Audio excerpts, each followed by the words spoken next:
My father threw me out of my childhood home in the middle of a thunderstorm, laughing that I would be homeless within a week. He thought he had won. He thought he had finally secured the family empire and erased me from the picture.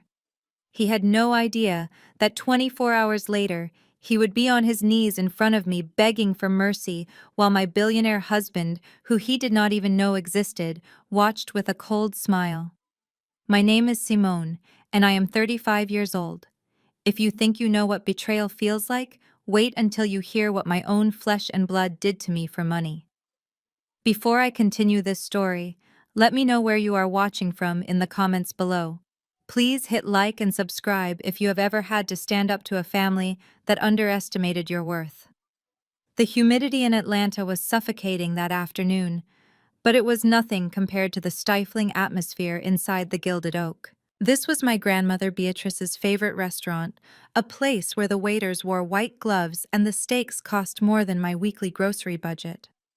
We were there for the repast, the meal following her funeral, but looking around the private dining room, you would have thought it was a networking event. Crystal chandeliers cast a warm glow over the mahogany tables, but I felt nothing but a deep, bone-chilling cold. My grandmother, the woman who had built Bee's Crown Cosmetics from a kitchen recipe into a billion-dollar empire, was gone. And I was the only person in the room who seemed to be actually mourning her. I adjusted the strap of my black dress, a simple piece I had bought off the rack, because I refused to charge a designer gown to the company card like my sister Tiffany. I took a deep breath and walked toward the head table. It was set for the immediate family. My seat should have been there next to my father. But as I approached, a hand shot out and blocked my path. It was Brad, my sister's husband. He was wearing a suit that cost more than my car, and he had that tight, condescending smile plastered on his face, the one he reserved specifically for me. "Excuse me, Simone." Brad said, his voice loud enough to carry over the low hum of conversation. "This table is for the executors and future board members. We need to discuss strategy for the transition. I think you would be more comfortable at one of the overflow tables in the back." I froze. The disrespect was palpable. I looked past him at my sister Tiffany, who was busy checking her makeup in her compact mirror, and then at my father Reginald. My father was sipping a glass of bourbon that probably cost $200 a shot. He saw what was happening. He saw his son-in-law blocking his eldest daughter from the family table, and he did absolutely nothing. He just swirled the amber liquid in his glass and looked away. "Brad," I said, keeping my voice low and steady, "this is my grandmother's funeral repast. I am her granddaughter. I am sitting with my family." Brad chuckled, a dry, humorless sound. He stepped closer, invading my personal space. "Look, Simone, we all know you loved the old lady. That is sweet, really. But let's be realistic. You are an archivist. You organize dusty papers for a living. The conversation at this table is going to be about asset liquidation and stock splits. It is grown-up talk. We don't want to bore you. Now run along." There is a seat next to your grandmother's second cousin, twice removed, near the kitchen. My blood boiled beneath my skin, but I refused to give him the satisfaction of a scene. Not today. Not when Grandma B hadn't even been in the ground for 3 hours. I turned my head and locked eyes with my father again. "Dad, are you really going to let him do this?" Reginald finally looked up. His eyes were bloodshot, but not from crying. I knew that look. It was the look of a man who was already calculating how fast he could cash out. He set his glass down on the white tablecloth with a heavy thud. "Listen to Brad, Simone. He is just trying to keep things organized. You have always been overly emotional. We need clear heads at this table. Just go sit in the back and stop making everything about you. Overly emotional." That was their code word for me. Whenever I pointed out their greed, their selfishness, or their cruelty, I was just being emotional. I swallowed the lump in my throat. "Fine." I turned around and walked to the back of the room, my heels clicking on the hardwood floor. I could feel the eyes of the other guests on me. The whispers, the pity. I sat down at a small table near the swinging kitchen doors. The waiter poured me a glass of water and looked at me with sympathetic eyes. I didn't want his sympathy. I wanted justice. I watched from a distance as my family feasted. They ordered the seafood towers, the Wagyu beef, bottles of vintage wine that were older than I was. They laughed. They toasted. My father held court, shaking hands with business associates, playing the role of the grieving heir perfectly. Tiffany was snapping photos of her food for Instagram, probably captioning them with something about heartbreak while shoving caviar into her mouth. 2 hours later, the room began to clear out. I stood up, exhausted, just wanting to go home to my small apartment, and finally let myself cry. I walked toward the exit, passing the main table. My father waved a hand, summoning me over like a servant. "Simone, wait!" he barked. I stopped. "What is it, Dad?" He reached into the breast pocket of his jacket and pulled out a leather folder. The bill. He tossed it across the table. It slid across the starched white cloth and landed right in front of me, knocking over a crystal salt shaker. "Take care of this," he said, returning his attention to his bourbon. I stared at the black folder. "Excuse me? You heard me?" He snapped, his voice turning sharp.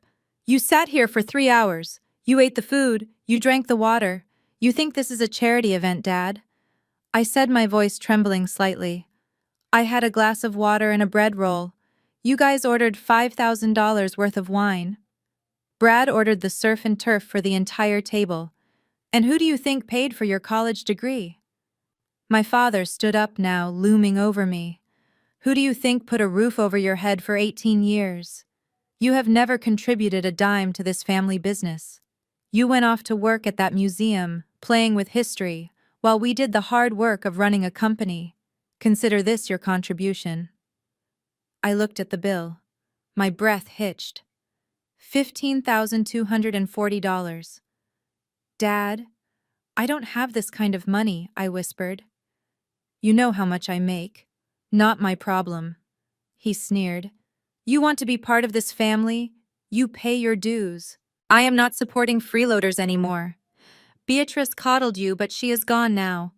There is a new sheriff in town. Pay the bill, Simone. Or don't bother showing up for the will reading tomorrow." Brad snickered behind his hand. Tiffany rolled her eyes and typed something on her phone. They were enjoying this. They were enjoying watching me squirm. I looked at my father's face. There was no love there, only contempt. He wanted to break me. He wanted to remind me that without him, I was nothing. He wanted me to beg. I reached into my purse and pulled out my phone. My hands were shaking, not from fear, but from a rage so hot it felt like it was burning a hole through my chest. I opened my banking app. I had been saving for 3 years to put a down payment on a small condo. It was my freedom fund. I looked at the balance. $16,000. Almost every penny I had to my name. I looked up at my father. "One last time. Are you sure about this?" "Dad, pay it," he spat. I didn't say another word. I tapped the screen. I transferred the funds to the restaurant's payment portal, which was printed on the QR code of the bill. Face ID confirmed. Processing. Approved. My balance dropped to $412. I held up the phone so he could see the green checkmark. "It is paid," I said, my voice dead calm. "Good," he grunted, adjusting his silk tie. "See? That wasn't so hard. Maybe there is hope for you yet. Now go home. You look like a mess." He turned his back on me. Brad and Tiffany followed him out the door, laughing about something Brad had said. They left me standing there alone in the empty dining room, with a $400 balance and a broken heart. But as I turned to leave, my phone buzzed in my hand. I thought it was a transaction alert from the bank. It wasn't. It was a text message. From Mr. Henderson, my grandmother's personal attorney. The preview on the screen was short, but it made the hair on the back of my neck stand up. "Simone, please come to my office immediately. Do not tell your father. We need to talk about what Beatrice really left you." I stared at the screen. Outside, thunder rumbled, shaking the window panes. A storm was coming. But my family had no idea that the real storm was standing right there in the room, clutching an iPhone ready to burn their whole world down. I walked out into the rain, and for the first time that day, I didn't feel cold. I felt ready. The next morning, the sky over Atlanta was a bruised purple, heavy with the promise of more rain. It matched the knot of dread tightening in my stomach as I parked my 10-year-old sedan in the underground garage of Henderson and Wright. This law firm had represented my grandmother for 40 years. It was a fortress of mahogany and marble, a place where fortunes were built and destroyed with the stroke of a pen. I arrived 15 minutes early hoping to compose myself, but my hands were still trembling on the steering wheel. I kept replaying the events of the previous night, the humiliation at the restaurant, the $15,000 bill, the coldness in my father's eyes. I told myself that today would be the end of it. I expected to be cut out of the will entirely, or perhaps left a token amount just so they could say they gave me something. I was prepared to walk away and never look back. I had no idea that I was walking into an ambush, but I wasn't the target. I took the elevator up to the 42nd floor. The reception area was silent, save for the ticking of a grandfather clock. When the heavy double doors opened, I saw them, my family. They had arrived even earlier than I had, fueled by greed and the anticipation of a massive payday. My father, Reginald, was lounging in a leather armchair, looking like a king waiting for his coronation. He was wearing a custom navy suit that I knew cost more than my annual salary. Next to him, my sister Tiffany was scrolling through her phone, her acrylic nails clicking against the screen. She was wearing a black dress that was far too short for a legal proceeding, but perfectly cut to show off her figure. And then there was Brad, my brother-in-law. He was pacing by the window, talking in a hushed, urgent tone into his cell phone. I stood in the doorway for a moment, invisible to them. "I am telling you the market is hot," Brad was whispering into the phone. "Once the old lady's assets clear probate, we can list the Buckhead property by Monday. I have a developer from Dubai interested in the land. We are talking 8 figures easy. Just have the paperwork ready." He hung up and turned around, finally noticing me. His face twisted into that familiar smirk. "Well, look who decided to show up," Brad said loud enough for everyone to hear. "Did your check bounce yet, Simone? Or did you have to sell that junk car of yours to cover the bill?" My father didn't even look up from the file he was reading. "Ignore her, Brad. She is just here to beg. Let's get this over with so we can go celebrate. I have a table reserved at Bones for lunch." I walked past them without a word and took a seat in the corner as far away from them as possible. A few minutes later, the doors to the inner office opened, and Mr. Henderson stepped out. He was a tall man in his 70s, with hair as white as cotton and eyes that could see right through you. He had always been kind to me, often slipping me candy when I was a child, waiting for my grandmother to finish her meetings. Today, however, his face was stone. He carried a thick leather binder in his hands. "Please come in," Mr. Henderson said, his voice grave. We filed into the conference room. It was dominated by a long table that could seat 20 people. My father immediately took the chair at the head of the table, the one usually reserved for the presiding partner. Mr. Henderson didn't correct him. He simply sat at the opposite end, adjusted his glasses, and opened the binder. "I will skip the legal preambles." Mr. Henderson began, looking over the rim of his spectacles. Beatrice was very clear about her wishes. She updated this will 3 days before her passing. My father stiffened. "Updated? I didn't authorize any updates. I have power of attorney." Mr. Henderson looked at him coldly. "Your power of attorney applied to medical decisions, Reginald, not her estate." Beatrice was of sound mind until the very end, and she had a lot to say. He began to read. The first 20 minutes were standard: bequests to longtime staff members, donations to the Atlanta History Center, funding for a new wing at Spelman College.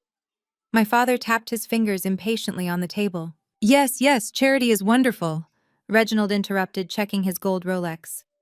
"Can we get to the main assets? The company, the properties. We have a board meeting scheduled for 2 o'clock. Mr. Henderson paused. He looked at my father for a long, uncomfortable moment. Then he turned the page. To my son Reginald. Mr. Henderson read, his voice steady. You have spent your life waiting for me to die so you could step out of my shadow. You have treated my company as your personal piggy bank and my family as your audience. I leave you my antique grandfather clock, the one that stands in the foyer of the manor.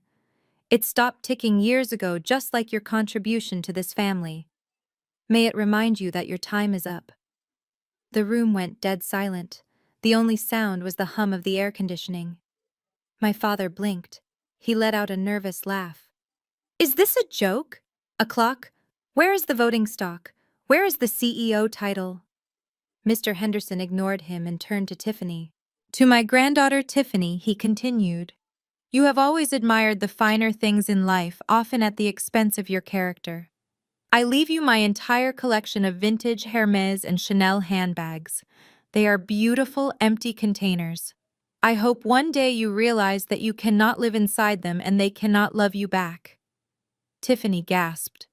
She looked at Brad, confused. Wait, just the bags? What about the vacation house in Martha's Vineyard? What about the trust fund? Grandma promised me the vineyard house for my 30th birthday. Brad stopped pacing. His face went pale. Hold on. If Reginald doesn't get the company, and Tiffany doesn't get the real estate, who gets it? There are $20 billion in assets sitting on the table. Who gets it? Mr. Henderson turned the page one last time. He looked at me. His expression softened just for a fraction of a second before hardening again as he addressed the room. To my granddaughter Simone. All three heads snapped toward me. My father looked at me with pure disgust. Her, he spat. She is a librarian. What are you going to give her? The book collection. Mr. Henderson raised his voice, cutting over my father's insults. To Simone, the only one who sat by my bedside when I was sick, not to ask for money, but to hold my hand. The only one who respects the legacy I built, not just the profits it generates. I leave the entirety of the Beatrice Crown Trust. This includes 100% of the controlling stock in B's Crown Cosmetics, the complete real estate portfolio including the manor in Buckhead, the vacation properties in France, and Martha's Vineyard, and the diversified investment accounts. The total value of these assets is estimated at $20 billion. The silence that followed was so heavy it felt physical. I sat there, frozen, my hands gripping the armrests of my chair. 20 billion. The number didn't even make sense in my head. I looked at Mr. Henderson, waiting for the punchline, waiting for him to say there was a mistake. But he simply closed the binder and placed his hands on top of it. Additionally, Mr. Henderson said, Simone is named the sole executor of the estate and the new chairwoman of the board, effective immediately.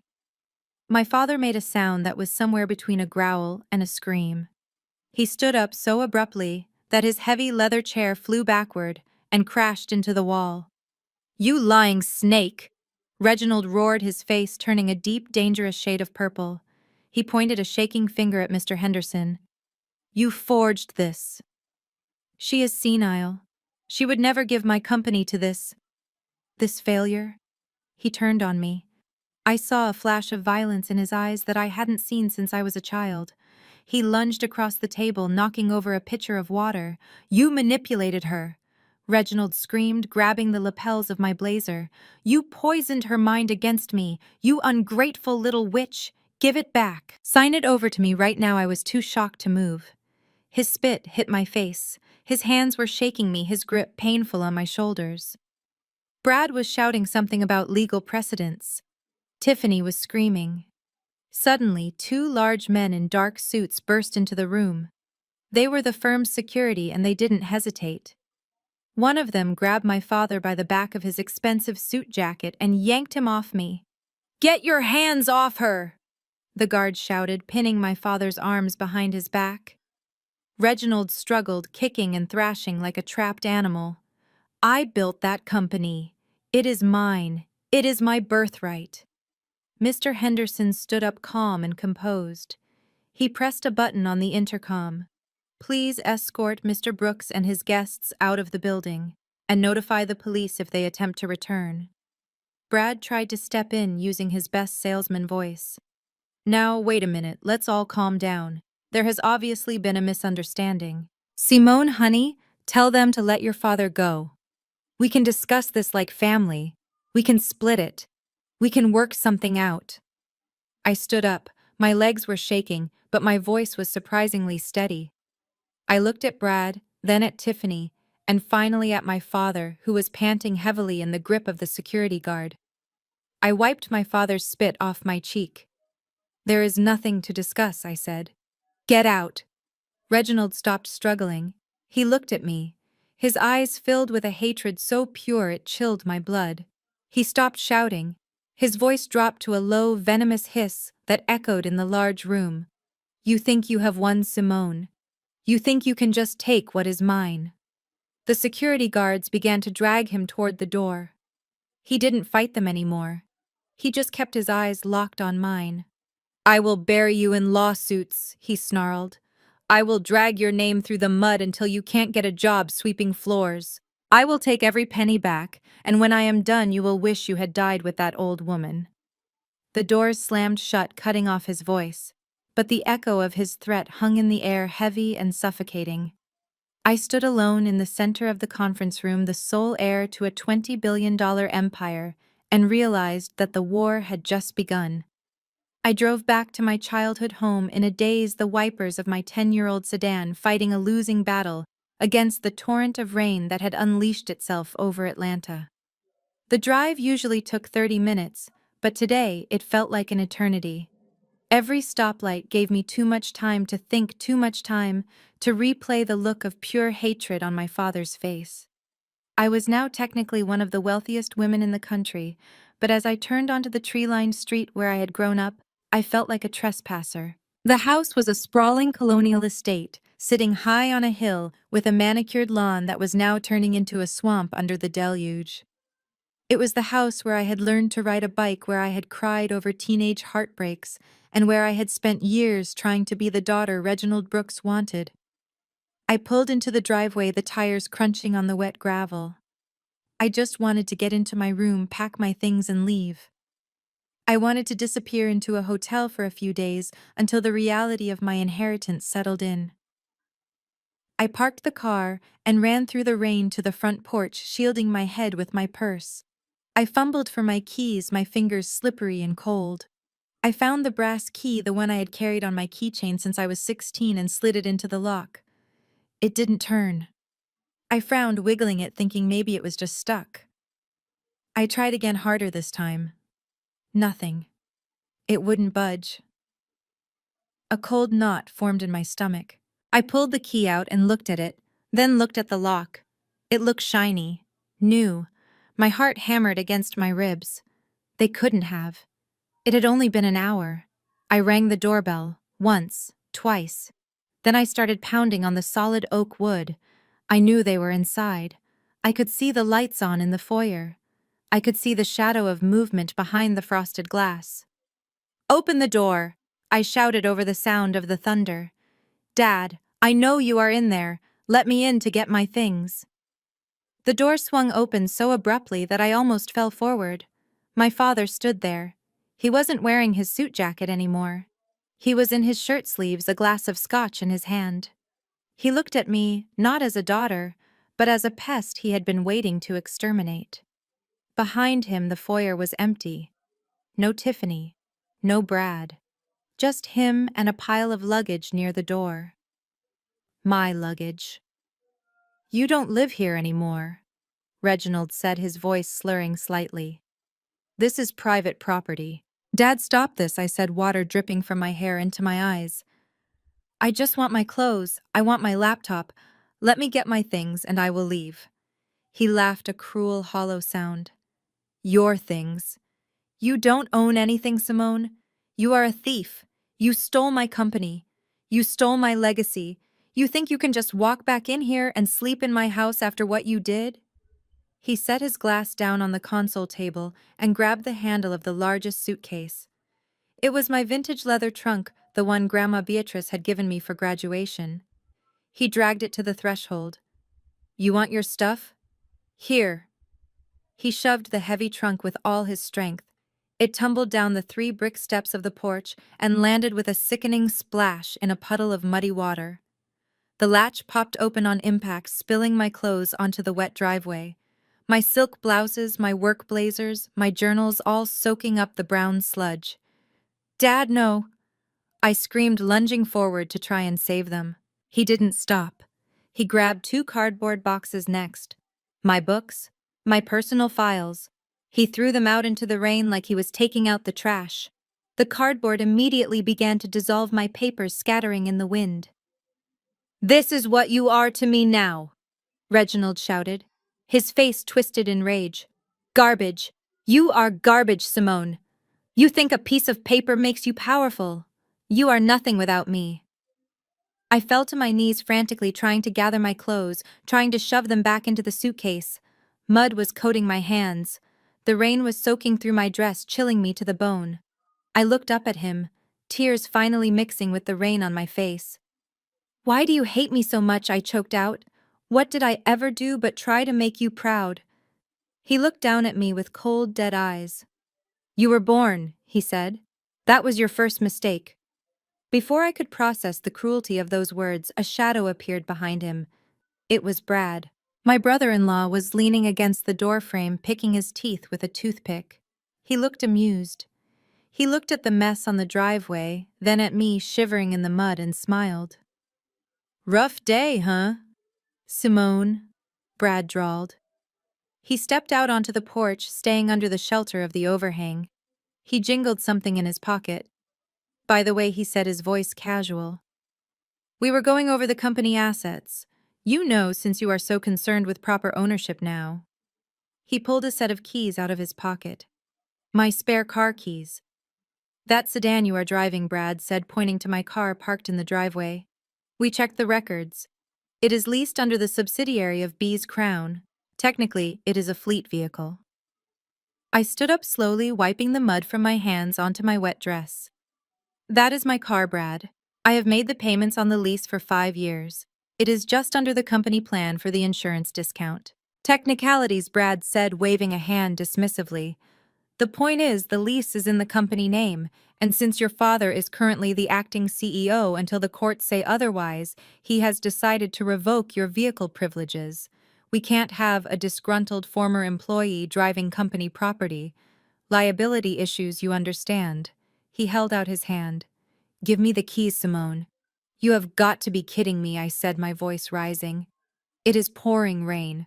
I have nowhere to go." Brad stopped smiling. His face went hard. He stepped off the porch, towering over me. He was a big man, and for the first time I felt physically threatened. "I said, give me the keys," he growled. "Or do I have to call the cops and report a stolen vehicle?" Imagine how that would look. The new heiress arrested for grand theft auto on her first day. The press would love it. I looked at my father. He was just watching, sipping his drink again. He wasn't going to stop him. He wanted this. He wanted to strip me of everything until I was naked and helpless. I reached into my pocket and pulled out my keys. I didn't hand them to Brad. I threw them as hard as I could into the bushes near the garage. "Fetch," I whispered. Brad's face turned red.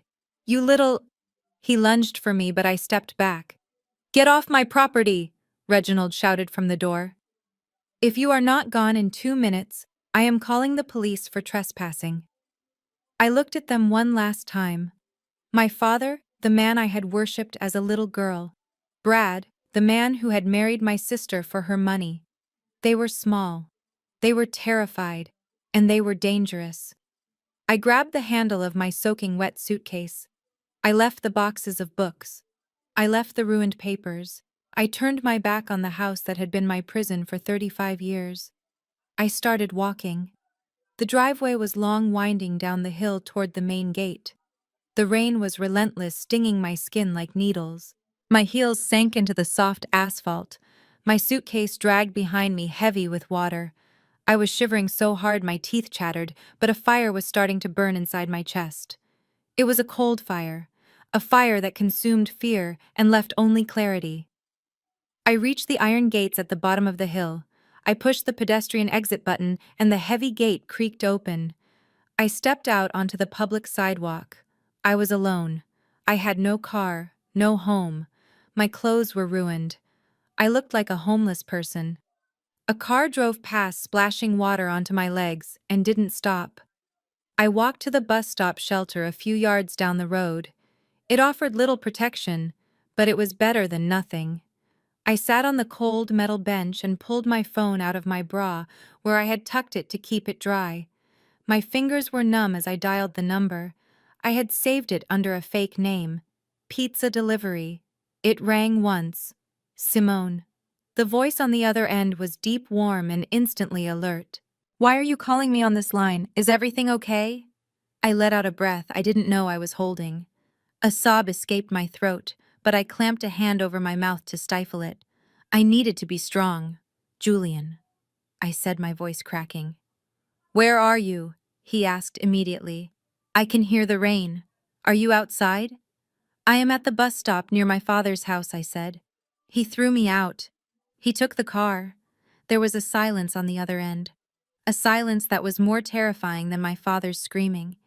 It was the silence of a predator who had just spotted prey. "I am coming to get you," Julian said. His voice was low, deadly calm. "I will be there in 20 minutes.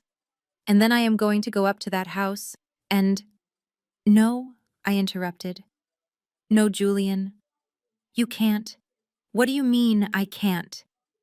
"They hurt you, Simone. I am going to tear that house down brick by brick." "No," I said firmly, sitting up straighter. "Not yet.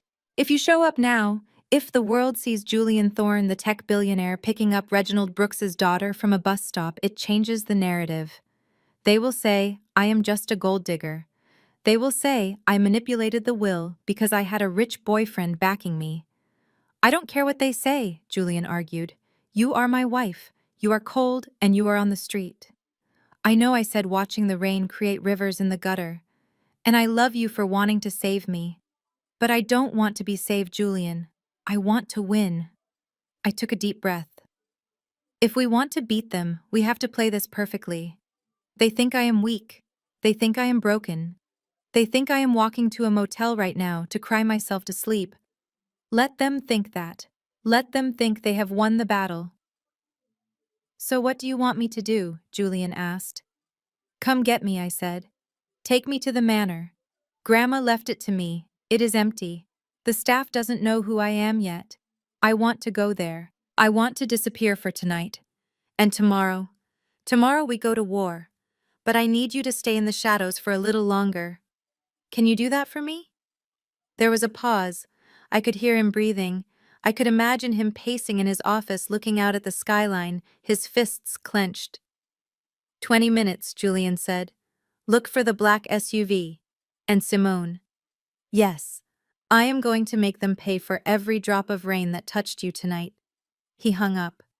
I lowered the phone and looked back up the hill toward the house. The lights were still on. They were probably celebrating. They were probably pouring another drink, laughing about how pathetic I looked, dragging my suitcase in the mud. "Laugh while you can, Dad," I whispered into the storm. "Because you just evicted your daughter, but you just invited your worst nightmare to the door." I pulled my wet blazer tighter around me and waited for the black car that would carry me to my new life. The black SUV glided through the iron gates of the manor as if entering a different dimension. The storm that had raged outside, soaking my clothes and drowning my spirit, seemed to lose its power the moment we crossed the property line. Julian reached over and squeezed my hand, his grip warm and steady. I looked out the tinted window. I had visited my grandmother here 1,000 times, but tonight, seeing the limestone facade illuminated by floodlights, it looked different. It wasn't just a house anymore. It was a fortress. It was a kingdom. And against all odds, I was its queen. As the car pulled up to the main entrance, I expected silence. I expected a dark house. Instead, the massive double doors were thrown wide open. Light spilled out onto the driveway, reflecting off the wet pavement like liquid gold. We stopped. The driver opened my door. I stepped out, still shivering slightly in my damp clothes, but I straightened my spine. Julian stepped out beside me, placing a protective hand on the small of my back. What I saw next took my breath away. Lined up on the front steps, standing in perfect formation, despite the late hour and the damp air, were 50 people. The household staff, maids in crisp black and white uniforms, groundskeepers, chefs, security personnel. At the front of the line stood Mr. Sterling, the head butler who had served my grandmother for 30 years. He was an imposing man with silver hair and posture that made military generals look slouchy. He stepped forward as I approached. He didn't look at my ruined shoes. He didn't look at my wet hair. He looked me straight in the eyes with a level of respect my own father had never shown me. "Welcome home," Madam Chairwoman Sterling said, his voice deep and resonant. He bowed his head slightly. Behind him, 50 people bowed in unison. It was a gesture of loyalty so profound that it made my throat tight. They weren't bowing to the money. They were bowing to the bloodline. They knew who I was. They knew I was the one who had sat with Beatrice in her final days while my father was out playing golf. "Thank you, Mr. Sterling," I managed to say, my voice steady. "I am sorry to wake everyone so late." "We have been awaiting your arrival," he replied smoothly. "Your grandmother left specific instructions for this transition. The house is yours, madame. Every room, every key, every secret." He gestured for us to enter. Walking into the foyer of the manor was like walking into a cathedral of wealth. The ceiling soared 30 feet high, dominated by a crystal chandelier that looked like a frozen explosion of diamonds. But it wasn't the architecture that made you stop and stare. It was the art. My father had always bragged about his collection of prints and replicas, but Grandma B collected the real thing. Hanging on the wall to my right, casually illuminated by a soft museum light, was a Jean-Michel Basquiat. It was a chaotic, vibrant explosion of skulls and crowns painted with raw, aggressive strokes. I knew for a fact that this single painting had been appraised at $50 million last year. It was worth more than my father's entire life, and it was just hanging there in the hallway greeting me. Sterling led us through the main hall. We passed the wine cellar, a glass-encased room that held over 3,000 bottles. I saw a bottle of Domaine de la Romanée Conti from 1945 resting on a velvet pillow. That bottle alone could pay off the mortgage on my father's house. It was dizzying. The sheer scale of the resources now at my fingertips was enough to make anyone lightheaded. But we didn't stop to admire the wine. Sterling led us to a heavy oak door at the end of the corridor. He placed his hand on a biometric scanner on the wall. The panel beeped green and the door clicked open. "The Security Command Center," Sterling announced. Inside the room was a stark contrast to the old-world luxury of the rest of the house. It was a wall of screens. I saw live feeds from every corner of the estate, the gates, the gardens, the hallways. But then I saw something else. I saw feeds from the downtown headquarters of B's Crown Cosmetics. "Grandma liked to keep an eye on things," Sterling explained. "You have full access to the corporate servers from this room." I looked at Julian. He nodded. This was exactly what we needed. "I need a moment, Mr. Sterling," I said. "I need to go to her study. Alone." "Of course," Sterling said. "I will show Mr. Thorne to the drawing room and have some brandy poured." I left them and walked up the grand staircase. My footsteps were silent on the plush Persian runner. I reached the double doors of the master study on the second floor. I pushed them open. The room smelled like her. Lavender and old paper. It was comforting, but tonight I wasn't looking for comfort. I was looking for ammunition. Mr. Henderson, the lawyer, had whispered something to me before I left his office. He told me to look behind the portrait of my grandfather. I walked over to the oil painting above the fireplace. It depicted my grandfather, a stern man who had built the foundation of our wealth. I reached up and felt along the ornate gold frame. My fingers found a small latch. I pressed it. The painting swung forward on hidden hinges, revealing a heavy steel safe embedded in the wall. It wasn't a digital keypad. It was an old-fashioned dial combination, but underneath it was a small glass panel for a fingerprint. Grandma had made me register my fingerprint 3 years ago. At the time, she said it was just in case of emergencies. I realized now that she had been planning this war for a long time. I pressed my thumb against the glass. A mechanical whirring sound echoed in the quiet room. The heavy steel door popped open. Inside, there were no stacks of cash or gold bars. There were only stacks of leather-bound ledgers and a hard drive. I pulled out the top ledger. It was marked with my father's initials. RB Personal. I sat down at my grandmother's massive mahogany desk and opened the book. My hands started to shake as I turned the pages. These weren't official company records. These were the forensic accounting records Grandma had commissioned privately. I saw the dates. I saw the numbers. January 4th. Withdrawal of $200,000, labeled as marketing expenses. The actual destination was a shell company in the Cayman Islands. February 12th. Withdrawal of $500,000, labeled as vendor payment. Destination, the Bellagio Casino, Las Vegas. I flipped through the pages faster, my heart pounding in my chest. It went on for years. He had been bleeding the company dry. But then I saw the entry that made me stop breathing. Last month. Withdrawal of $5 million. I traced the line with my finger. The source of the funds wasn't the operating budget. It was the Bees Crown Children's Hospital Charity Fund. My father had stolen $5 million, meant for sick children to cover his gambling debts on stock futures. I felt a wave of nausea. I knew he was greedy. I knew he was selfish. But this was criminal. This was monstrous. He had stood at that gala last month, smiling for the cameras, talking about helping the community while he was funneling the donations into his own pocket to save his reputation. I reached into the safe and grabbed the hard drive. I knew what was on it. The digital trail, the bank transfers, the emails. I sat back in the chair, the leather creaking softly. The room felt cold, despite the fire that Sterling must have lit before I arrived.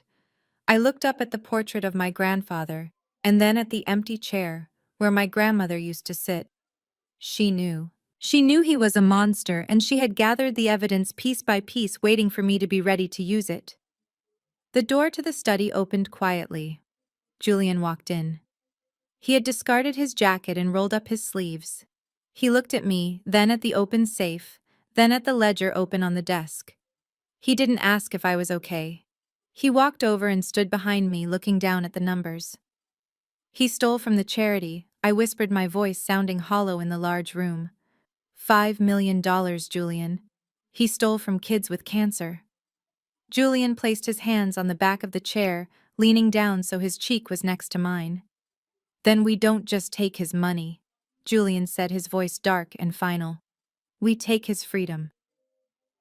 I closed the ledger with a heavy thud. It sounded like a gavel coming down in a courtroom. I ran my hand over the leather cover. I wasn't the scared girl standing in the rain anymore. I wasn't the daughter begging for approval. I was the chairwoman, and I had just found the weapon that would end Reginald Brooks forever. I stood up, clutching the ledger to my chest.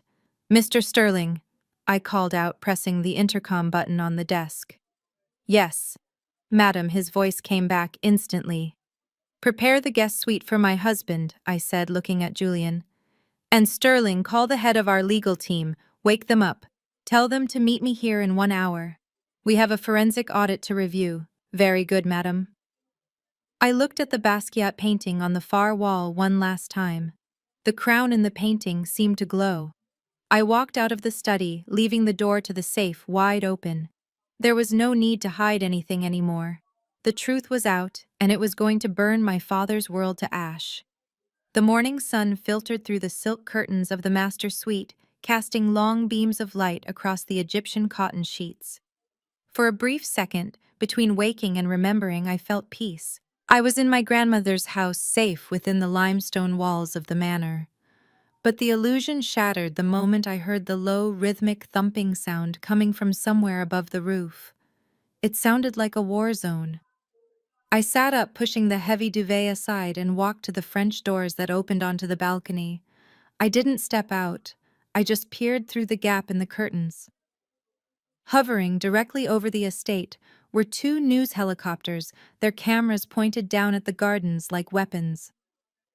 Below them, past the long winding driveway and the iron gates, I could see a sea of vans and satellite dishes. The press had arrived. I turned away from the window just as the bedroom door opened. Julian walked in, fully dressed in a charcoal suit, holding a silver tray with coffee and a tablet. His face was grim. He set the tray down on the antique vanity and walked over to me, wrapping his arms around my waist.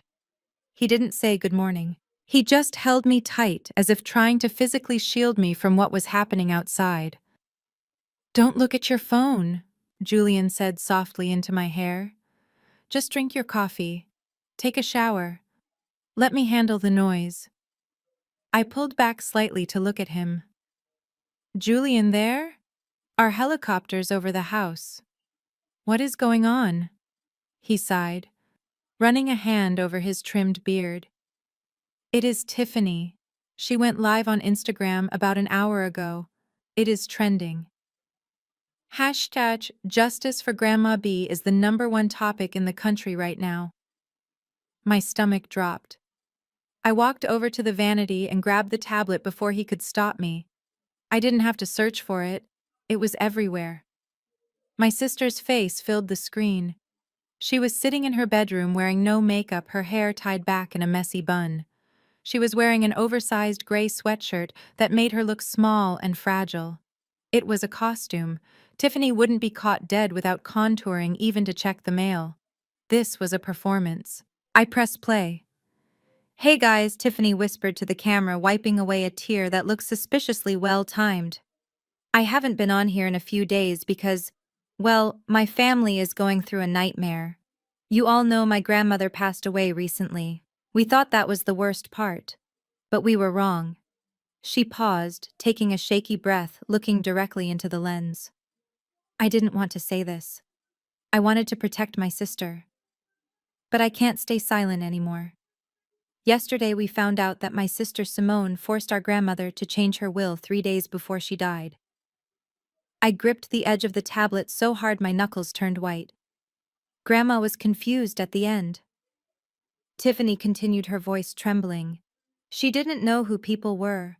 I remember visiting her and she thought I was her sister from the 50s. But Simone was alone with her. She was giving her the medication. And I saw things. I saw Simone mixing things into Grandma's herbal tea. I didn't think anything of it at the time. I thought she was helping. But now that she has walked away with billions and cut the rest of us out, I have to wonder if my grandmother was even conscious when she signed those papers." The video cut to a black screen with white text, "Justice for Beatrice." I scrolled down to the comments. There were thousands of them, appearing so fast they were a blur. "That is elder abuse. Lock her up. Money brings out the devil in people. I always knew the quiet ones were the dangerous ones. Simone Brooks is a monster." 2 million views in 1 hour. I felt a cold numbness spreading through my limbs. It wasn't fear. It was shock at the sheer audacity of the lie. She was accusing me of poisoning the woman I loved more than anyone in the world. The woman I had bathed, fed, and read to while Tiffany was partying in Miami. I looked up at Julian. "She is saying I drugged her. She is implying I killed her." "It gets worse," Julian said quietly. He took the tablet from my hand and swiped to a news app. There was my father. He was standing outside the gates of his house, the same house he had thrown me out of the night before. He was surrounded by microphones. He looked devastatingly handsome in a somber black suit, his eyes red-rimmed. He was playing the role of the grieving, betrayed patriarch to perfection. "My daughter Simone has always struggled," Reginald was saying to the reporters, his voice breaking with emotion. "We have tried to get her help for years. She has had episodes, paranoia, jealousy. She always felt overshadowed by the family's success. I never thought she would go this far. I never thought she would manipulate her dying grandmother. But mental illness is a tragedy. We are not angry. We are just worried. We just want the truth to come out so we can heal. He looked straight into the camera. Simone, if you are watching this, please. Just talk to us. We can fix this. You don't have to hide in that big house alone. I stared at the screen. It was a masterclass in manipulation. He had just painted me as mentally unstable, vindictive, and dangerous, all while pretending to be a concerned father. He was setting the stage for the conservatorship. If the world believed I was crazy, the courts would hand him the keys to the kingdom. I walked over to the window and closed the heavy velvet curtains blocking out the sun and the helicopters. The room plunged into semi-darkness. I need a drink, I said. It is 9 in the morning, Julian said. But he didn't argue. He walked to the minibar and poured a glass of sparkling water.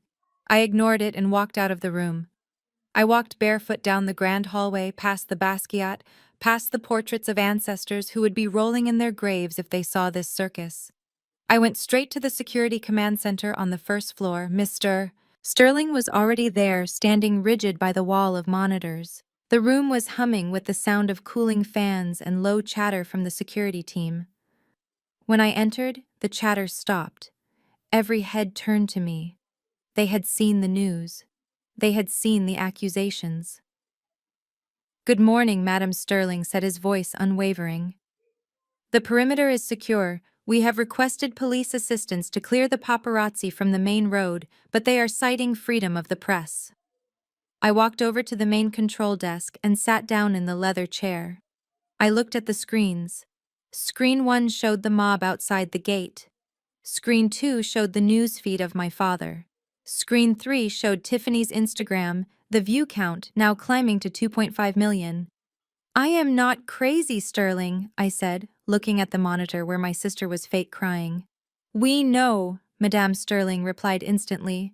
"I was there when you made Mrs. Beatrice's tea. I saw you check the temperature on your wrist every single time to make sure it wasn't too hot. We all saw it."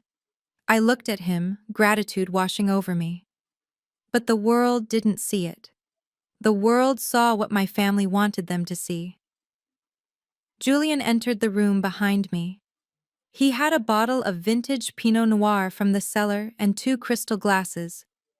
He poured a glass and set it down in front of me. "My legal team is on the line," Julian said, gesturing to the speakerphone on the desk. "We can issue a cease and desist. We can release a statement denying everything." I took a sip of the wine. It was rich and complex, tasting of dark cherries and earth. It tasted like power. I watched my father on the screen, watched him wipe a fake tear from his cheek. "No," I said. "No statements." The lawyer on the speakerphone crackled to life. "Mrs. Thorne, with all due respect, silence will be interpreted as guilt. The narrative is spiraling out of control. They are destroying your character." "Let them," I said, leaning back in the chair. "Let them talk. Let them dig their grave a little deeper." I pointed to the screen showing Tiffany's video. "Is someone recording this?" I asked. "We are archiving everything," Madame the head of security replied. "Every tweet, every video, every interview." "Good," I said, "because every word they say is a lie, and every lie is a separate count of defamation." I swiveled the chair to face Julian. "My father said I have a history of mental illness. He said I have had episodes. That is a medical claim." "It is," Julian agreed, a small smile playing on his lips. "And Tiffany said she saw me putting things in the tea. That is a criminal accusation." I took another sip of wine, feeling the cold fire in my chest growing hotter. "Get the medical records from Grandma's doctors," I told the lawyer. "The toxicology reports were standard procedure when she passed, right?" "Yes," the lawyer confirmed. "The coroner's report was clean. Natural causes. No foreign substances. And get my employment records from the museum," I continued. 10 years of perfect performance reviews. No missed days. No mental breakdowns." I looked back at the wall of screens. The crowd outside was getting bigger. Someone had thrown a rock at the gate. "They think this is a reality show," I said softly. "They think they are the stars." I stood up and walked over to the monitor showing the live feed of the front gate. I placed my hand on the screen covering my father's face. Save it all, I commanded. Every second of it. I want high-resolution copies. I want transcripts. Because when we walk into that courtroom, I am not going to argue with them. I am going to play their own words back to them while the jury watches. I turned to Sterling. Is the tunnel operational, I asked? The tunnel. Sterling blinked. The service tunnel that leads to the rear delivery entrance on the next street over, yes, madame. It hasn't been used in years, but it is clear. Good, I said. My father thinks I am hiding in here cowering in fear. He thinks I am trapped. I finished the wine in one swallow and set the glass down on the console with a sharp click. Prepare the car, Sterling. Not the limo. The black SUV with the tinted windows. And call the tailor. I need a suit. A white one. Where are we going? Julian asked, his eyes lighting up. I smiled, and for the first time in 2 days, it was a genuine smile. My father is giving a press conference at noon, isn't he? I said, checking the ticker on the news channel. Yes, Julian said slowly. Well, I said, smoothing down my hair. It would be rude not to join him. If he wants to talk about family, let's talk about family. But let's do it face to face while the cameras are rolling. The room went silent. The security team looked at each other. They realized that the woman in the silk pajamas wasn't a victim. She was a predator who had just finished playing dead. Julian walked over and kissed my forehead. I will drive, he said. I looked back at the screen one last time. Tiffany was still crying. My father was still shaking hands with reporters. They had no idea that the unstable daughter was coming for them, and she was bringing the receipts.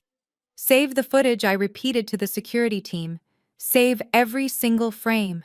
Because this is the evidence that is going to cost them $20 billion. The crisp white suit I had just put on felt like armor, but even the finest tailoring in Atlanta could not protect me from the flashing blue lights now reflecting off the limestone walls of the manor. I had expected reporters. I had expected shouting. I had not expected the Fulton County Sheriff's Department. From the window of the security room, I watched as 2 deputies stepped out of a patrol car. They were not there to control the crowd. They were walking toward the front gate with a purpose that made the hair on my arms stand up. They were coming for me. Mr. Sterling stood beside me, his face pale but his posture rigid. Do not open the gate, Mr. Sterling, I said, my voice surprisingly calm. Ask them what they want through the intercom. Sterling pressed the button. This is private property. State your business. The deputy looked directly into the camera. We have a court order for Simone Brooks. We need her to step outside to accept service, or we will be forced to enter. A court order. My father had moved faster than I thought. I looked at Julian, who was already on the phone with our legal team, his jaw tight. Let them in, Julian said, covering the mouthpiece. If you make them break down the gate, it plays right into their narrative. They want footage of you resisting. They want you to look out of control. I nodded. I knew he was right.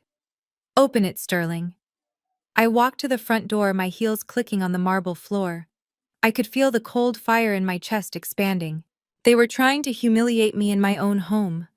They were trying to make me feel small. But as I pulled open the heavy double doors, I did not feel small. I felt dangerous. The deputies looked surprised to see me standing there, composed and dressed for a board meeting. They had probably been told to expect a hysterical woman throwing vases. One of them, a heavy-set man with a kindly face, stepped forward and handed me a thick stack of papers. Ms. Brooks, I am sorry to disturb you, he said, his eyes darting to the luxury cars in the driveway. We are serving you with an emergency petition for temporary conservatorship filed by your father, Reginald Brooks. I took the papers. They felt heavy in my hand. I did not look at the deputies. I looked down at the first page. The legal jargon was dense, but the meaning was clear. Petitioner alleges that the respondent Simone Brooks is suffering from an acute manic episode, characterized by delusions of grandeur, financial recklessness, and detachment from reality. I flipped the page. There was a sworn affidavit from a doctor. Dr. Anthony Vance. I have never heard of this man, I said, looking up. Who is Dr. Anthony Vance? The deputy shifted his weight. The paperwork says he has been your treating psychiatrist for 5 years, ma'am. He claims you stopped taking your medication 3 days ago, which precipitated this crisis. I laughed. It was a dry, humorless sound. I have never seen a psychiatrist in my life. I have never taken medication. This man is lying. The deputy looked uncomfortable. That is for the judge to decide, Ms. Brooks. There is an emergency hearing scheduled for tomorrow morning at 9. Until then, you are not to leave the jurisdiction or liquidate any assets. If you miss the hearing, a warrant will be issued for your detainment for a 72-hour psychiatric hold. They were not just trying to take the money. They were trying to take my mind. They wanted to lock me away in a facility, drug me until I was drooling, and then sign the checks with my limp hand. It was the most terrifying violation imaginable. I understand, officer, I said, my voice steady. Thank you for doing your job. You can leave now. I waited until the taillights of the patrol car disappeared down the driveway before I let the mask slip. I walked back into the house and threw the papers onto the antique console table. They slid across the polished wood and knocked over a vase of white lilies. Dr. Anthony Vance, Julian said, picking up the papers. He is a concierge doctor for the Buckhead elite. He specializes in discretion. Basically, he writes prescriptions for bored housewives and covers up overdoses for their husbands.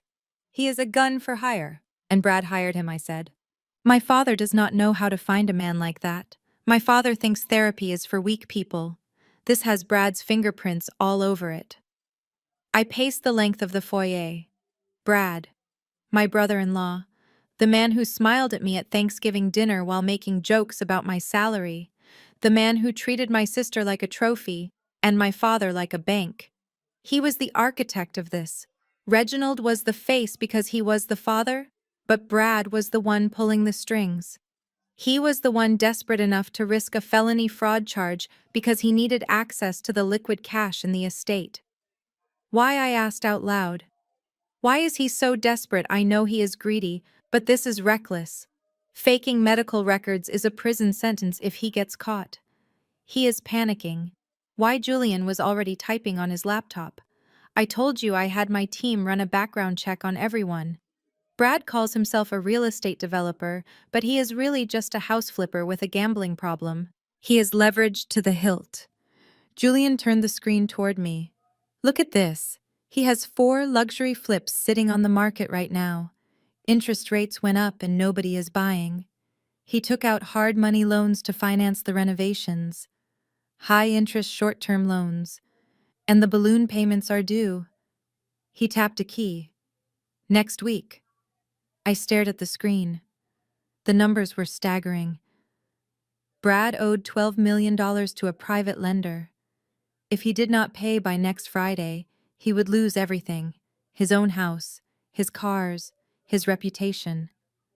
That is why he needs the conservatorship, I realized. He needs to raid the trust fund to pay off his loans before the house of cards collapses. He does not care about my mental health. He just needs a piggy bank. I looked at the name of the lender on the screen. Sovereign Capital Trust. Is that a bank? I asked. It is a boutique private equity firm, Julian said. Small, aggressive. They specialize in high-risk lending. I walked over to the window. The rain had stopped, but the sky was still gray. I looked at the crowd of reporters outside. They were waiting for me to break. They were waiting for the crazy heiress to give them a show. Brad wants to play games with my life, I whispered. He wants to question my sanity. Let's see how sane he feels when the ground falls out from under him. I turned to Julian. The cold fire in my chest had turned into a blazing inferno. Buy it, I said. Julian blinked. Buy what? Sovereign Capital Trust, I said, pointing to the screen. Buy the bank. Buy the debt. Buy the whole damn company if you have to. I want to own every single cent that Brad owes. Julian's eyes widened. Simone, that is a mid-sized firm. It will cost, I have $20 billion, I cut him off, And you have even more. I don't care what it costs. I want to be the one holding the leash when his payment comes due. Julian stared at me for a long moment. Then a slow, dangerous smile spread across his face. He pulled out his phone. "This is going to be fun," he said. He dialed a number. "Get the acquisition team on the line." "Yes, now. I am looking at a distressed asset. Sovereign capital. I want a controlling stake purchased by end of day. Use the shell companies. No one can know it is us." I listened to him issuing orders, his voice commanding and precise. I walked back to the console table and picked up the fake medical report. Dr. Anthony Vance claimed I was delusional. He claimed I was detached from reality. I looked at my reflection in the mirror. I smoothed the lapel of my white suit. I had never been more grounded in reality in my life. "Plan B is active," I said to my reflection. Brad thought he was hunting a sheep. He had no idea he had just cornered a wolf. Sterling appeared in the doorway. "Madame, the car is ready for the press conference. Are you sure you still want to go? The deputies serving the papers? The optics?" I turned to him. "The optics are perfect, Sterling. My father told the world I am sick. He told the world I am hiding. If I don't show up, I prove him right." I walked toward the door. "But I am not going there to defend myself," I said. "I am going there to introduce them to the new chairwoman." I stepped out onto the front porch. The humidity hit me, but I didn't flinch. I saw the wall of paparazzi turn their lenses toward me. I saw the flashes explode like lightning. I put on my sunglasses. "Let's go to war," I whispered. As the SUV rolled down the driveway, I looked at the papers one last time before shredding them. Tomorrow I would deal with the judge. But today I was going to deal with the family. Brad wanted to control my assets. Fine, I was about to become his biggest creditor, and I was going to collect every penny with interest. The leather interior of the SUV was silent as we navigated the Atlanta traffic, but my mind was screaming. We were minutes away from the press conference where I planned to make my debut as the new chairwoman, but the war was being fought on multiple fronts. I watched the city blur past the tinted windows, skyscrapers, billboards. The world outside looked normal, but my world had tilted on its axis. Julian sat beside me, monitoring the acquisition of the bank that held Brad's debt. He looked calm, a general in his element. I tried to borrow some of his composure. I told myself that the worst was over. My family had thrown their hardest punch with the conservatorship filing. They had weaponized the police. They had weaponized my sister's social media. Surely they had run out of ammunition.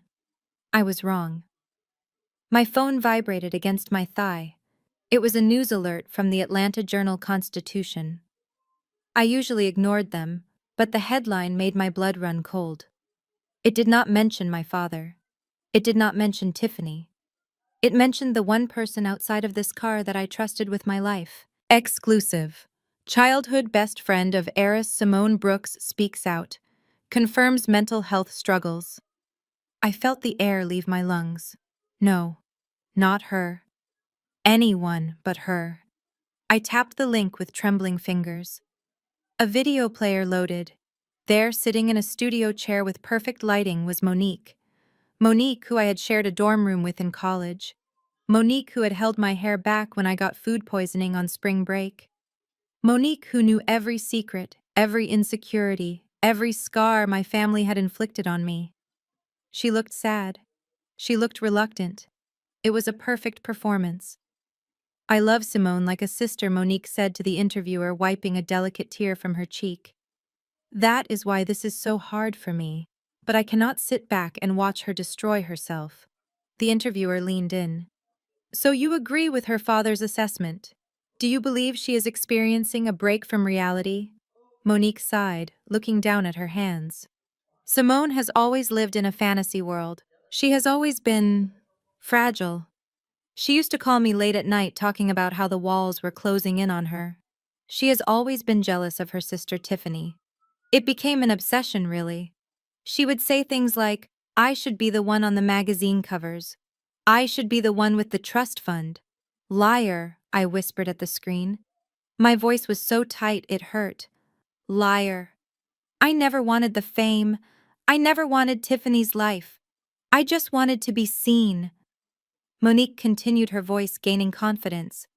When I heard she changed the will, I was not surprised.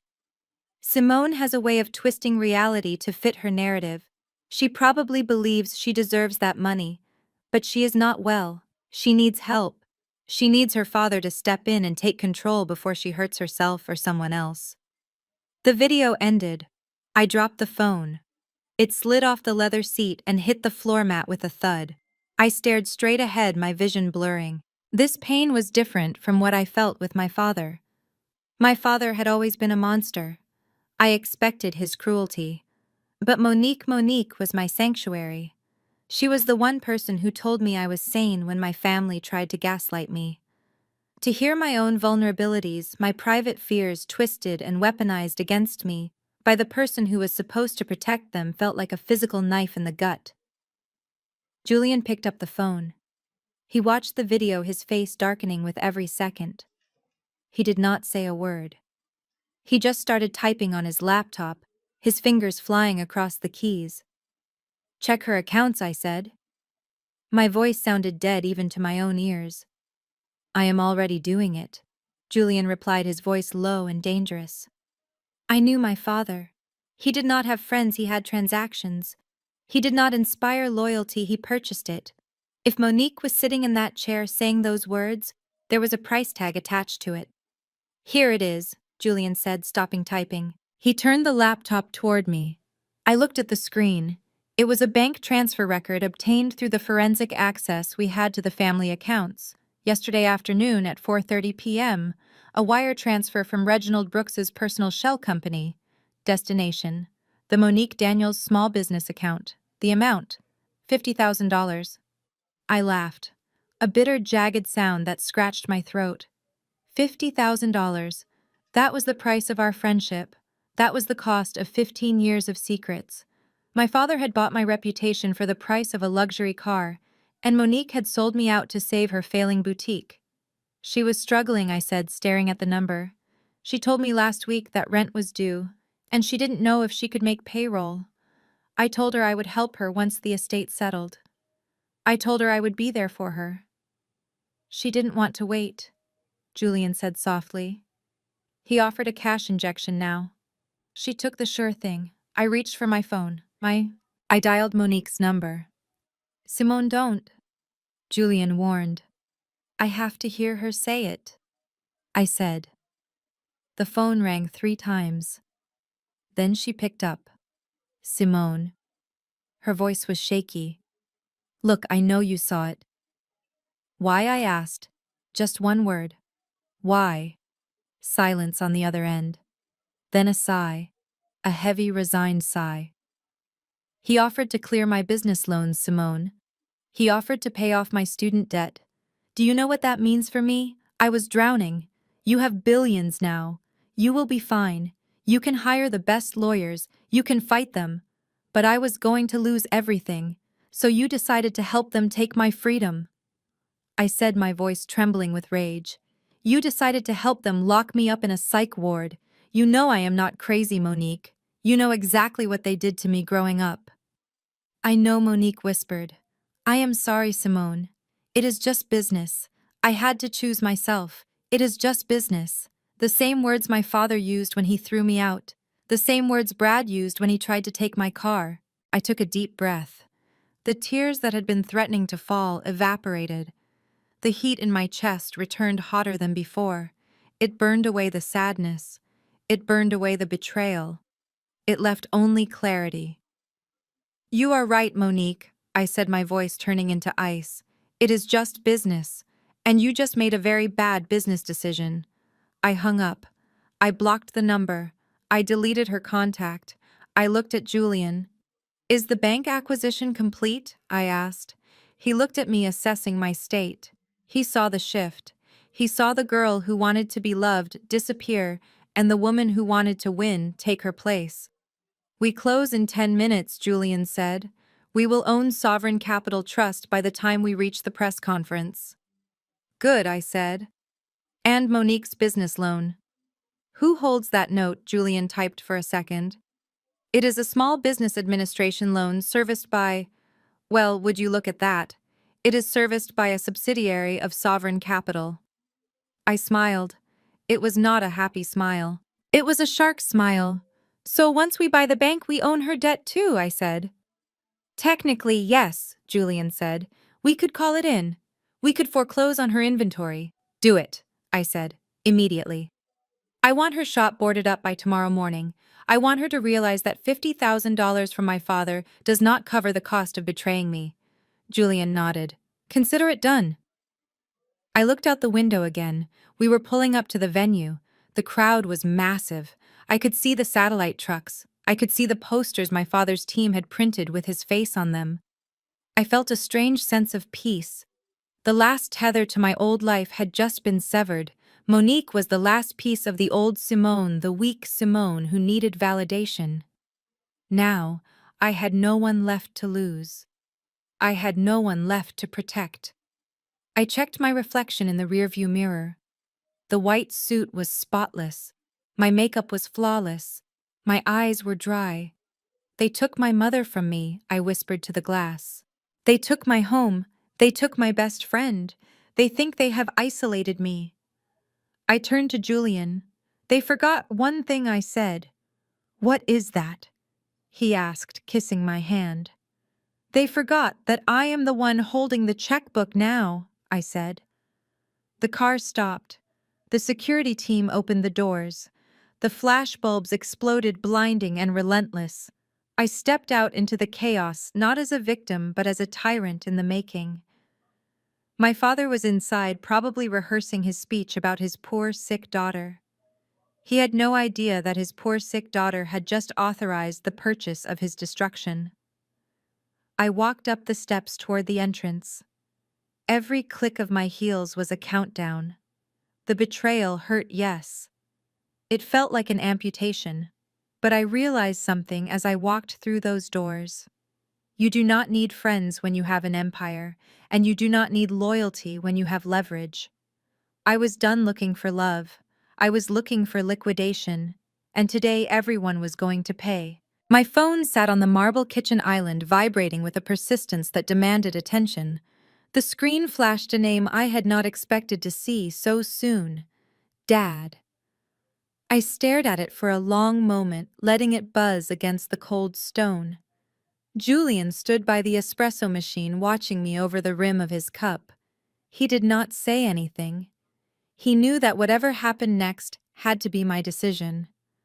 I picked up the phone and swiped to answer, putting it on speaker so Julian could hear. "Hello, Dad," I said, my voice neutral.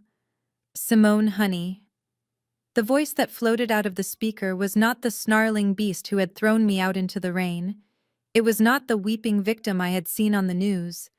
It was the smooth, charming baritone of Reginald Brooks, the philanthropist, the pillar of the community.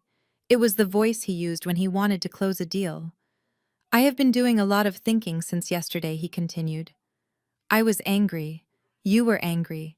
We both said things we did not mean. The police coming to the house. That was a misunderstanding. Brad got carried away. You know how protective he is." I listened to the lie. It was so smooth, so practiced. He was rewriting history while the ink was still wet. "I just want my daughter back, Simone. I want us to be a family again. Your mother would not want us fighting over money. It is just paper, right? Blood is what matters." I looked at Julian. He rolled his eyes and made a gagging motion. I suppressed a smirk.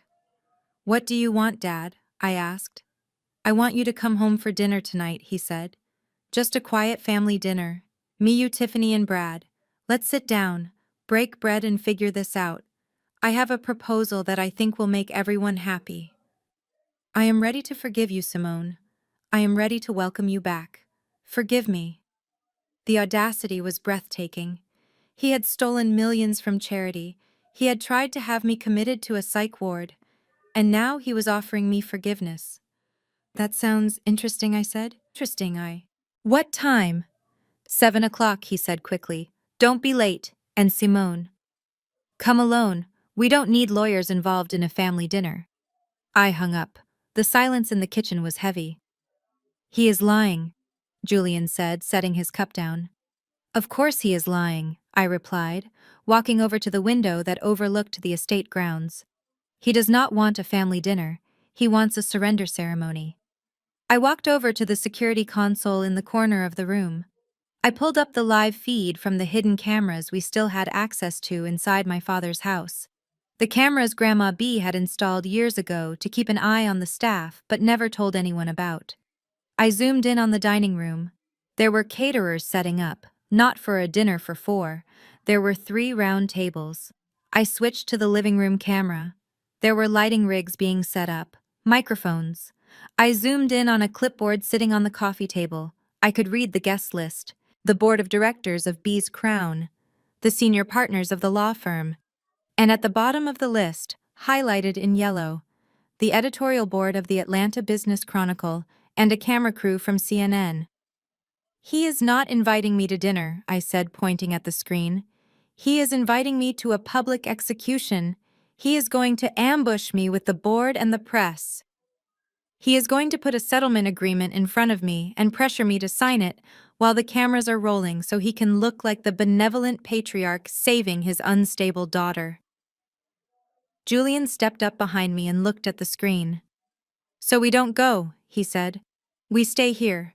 We let him host a dinner for an empty chair. No, I said, turning around. If I don't go, he wins the narrative. He will tell the press I am too unstable to show up. He will say I am hiding. I walked toward the master bedroom. I am going, I said, but I am not going as the daughter he forgave. I am going as the chairwoman he fears. I walked into the massive walk-in closet. It was larger than my old apartment. Rows of designer clothes that Grandma B had bought over the years lined the walls. But I didn't want vintage. I wanted something that screamed the future. I reached for a garment bag that had been delivered that morning from a private showroom in Paris. I unzipped it. Inside was a suit that cost more than my first car. It was a structured blazer with sharp, exaggerated shoulders tailored to within a millimeter of my life. The fabric was a deep midnight blue, almost black, woven with subtle metallic threads that caught the light like armor. I put it on. It fit like a second skin. I added a diamond choker that felt cold and heavy against my throat. I pulled my hair back into a severe, sleek bun. I applied a dark red lipstick. When I walked out into the hallway, Julian was waiting. He was wearing a tuxedo. I thought he said, "Come alone," he said, smiling. He did, I replied. But since when do I listen to him? We walked down to the garage. The fleet of cars was impressive, but tonight required a statement. I walked past the Ferraris and the Mercedes. I stopped in front of the vehicle under the velvet tarp in the back corner.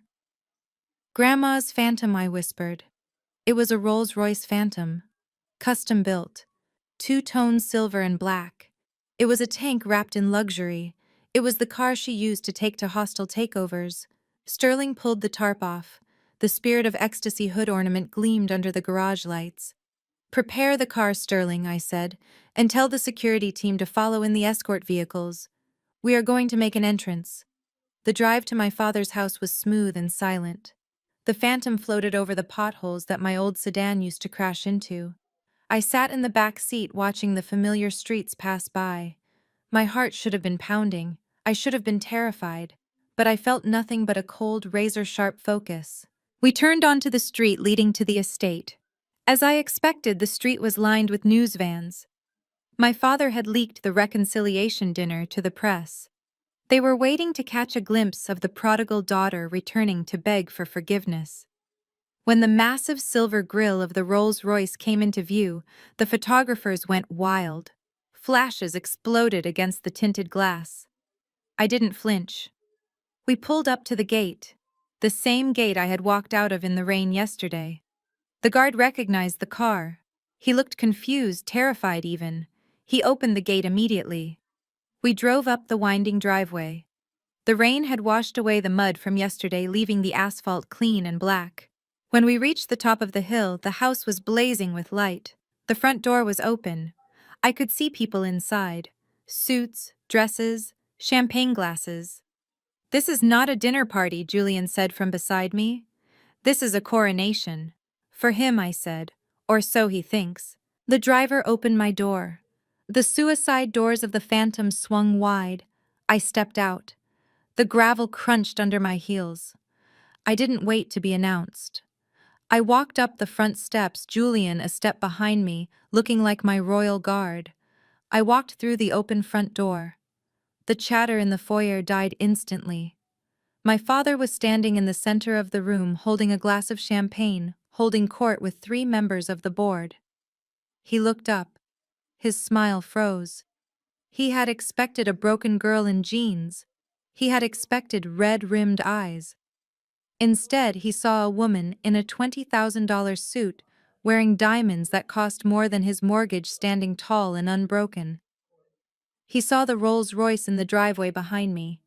He saw Julian Thorne, the billionaire shark he owed money to, standing at my shoulder. The room went silent. You could hear a pin drop.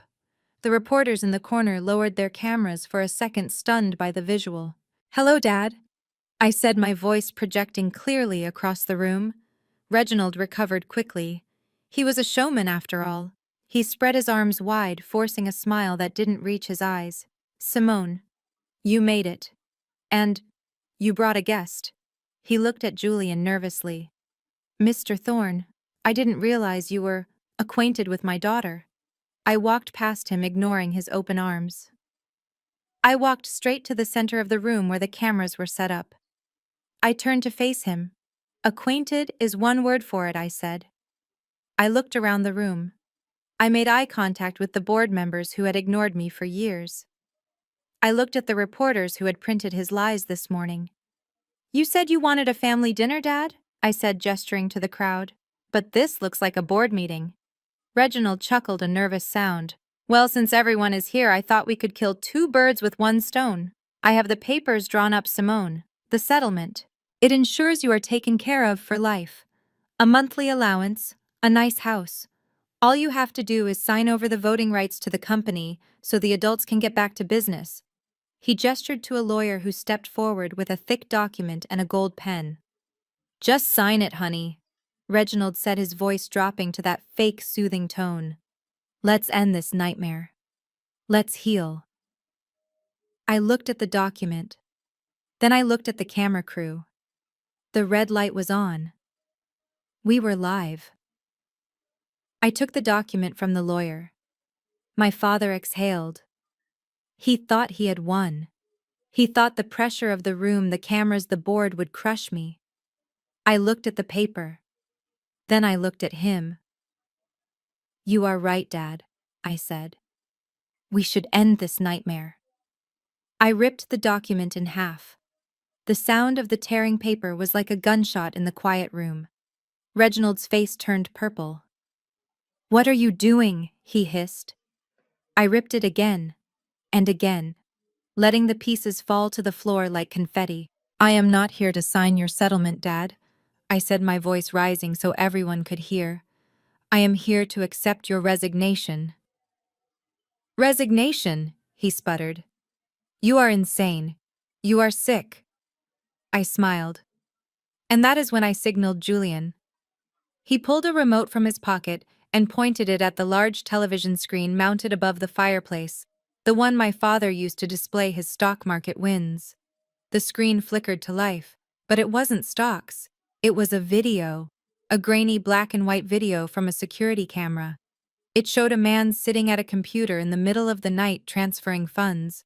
It showed the timestamp. It showed the account numbers. Children's Hospital Charity Fund. The room gasped. "That is you, Dad," I said, pointing at the screen.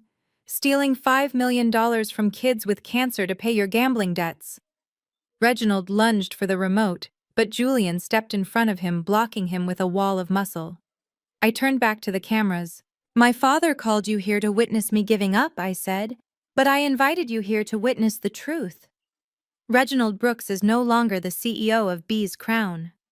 As the majority shareholder, I am removing him for cause. Effective immediately." I looked at the board members. Their faces were pale. They knew what this meant. They knew they had backed the wrong horse. And as for the rest of you, I said, my eyes sweeping over Tiffany and Brad, who were cowering in the corner. Get out of my house! My father stood shaking in the center of the room, surrounded by the torn paper of his failed scheme. The cameras were zooming in on his face, capturing every second of his ruin. The dinner was served, but it was cold revenge, and he was the only one choking on it. The heavy oak doors of my father's study clicked shut, cutting off the hum of the party and the blinding flashes of the cameras outside. The silence that followed was sudden and suffocating. This was the room where Reginald Brooks had played the role of the great patriarch for 30 years. The walls were lined with leather-bound books he had never read, and photos of him shaking hands with politicians who now wouldn't return his calls. But tonight, the room did not feel like a sanctuary. It felt like a cage, and I was the animal they had finally cornered. My father walked behind his massive mahogany desk and sat down the leather chair, groaning under his weight. He didn't look like the confident man who had greeted me in the foyer moments ago. His smile had vanished. In the harsh light of the desk lamp, I could see the sweat beading on his forehead and the tremor in his hands as he poured himself a drink. He didn't offer me one. Brad and Tiffany took their positions, flanking me.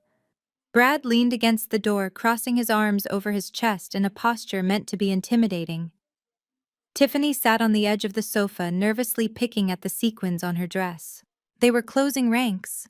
The vultures were circling. So Reginald said, taking a long swallow of scotch, "Let's cut the theatrics, Simone. You made quite an entrance. The Rolls Royce. The suit. Very impressive. I assume you rented them to make a point." I stood in the center of the room, refusing to sit. I wanted to tower over him. "I don't rent, Dad," I said, my voice cool and detached. "And I didn't come here to talk about my wardrobe. You said you had a proposal." Reginald nodded, gesturing to Brad. Brad pushed off the doorframe and walked over to the desk. He picked up a thick blue folder and slid it across the polished wood until it stopped right in front of me. He looked at me with that same smug, arrogant grin that had made my skin crawl for years. "We are worried about you, Simone," Brad said, his voice dripping with fake concern. "This whole episode, the spending, the paranoia, the delusions of grandeur, it is classic bipolar behavior. Dr. Vance agrees with us.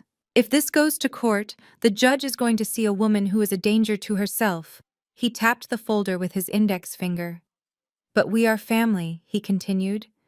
"We don't want to drag you through the mud. We don't want to lock you up in a facility unless we absolutely have to. So we came up with a solution, a safety net." I looked down at the folder. Settlement agreement and voluntary conservatorship was printed on the cover in bold black letters. I opened it. I scanned the legal jargon. It was a masterclass in theft. Clause 1.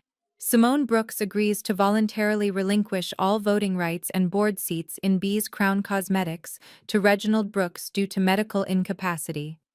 Clause 2. All liquid assets and real estate holdings currently in the name of Simone Brooks will be placed into a blind trust managed by Sovereign Capital. I paused. Sovereign Capital. The bank Brad owed millions to. The bank Julian and I had just bought an hour ago. They didn't know. They had no idea I was reading my own victory in their ransom note. I flipped to the financial terms. In exchange for this voluntary cooperation, the trust agrees to provide Simone Brooks with a monthly maintenance stipend of $5,000 and a lump sum payment of $1 million upon signing. I looked up. I looked at my father, who was watching me with hungry, desperate eyes. I looked at Tiffany, who was trying to look bored but was watching my hands intently. $1 million, I said, keeping my face blank. "It is a lot of money," Simone Tiffany chimed in, her voice shrill.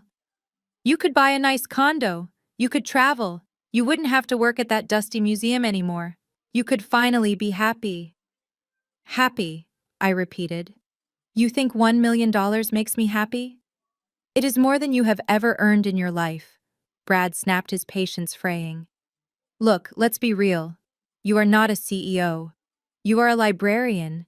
You don't know how to run a billion-dollar empire. You will run it into the ground in a week. We are doing you a favor. We are taking the burden off your shoulders. My father leaned forward, his eyes locking onto mine. Sign the papers, Simone, he said, his voice low. Sign them, and the police go away. The medical reports go away.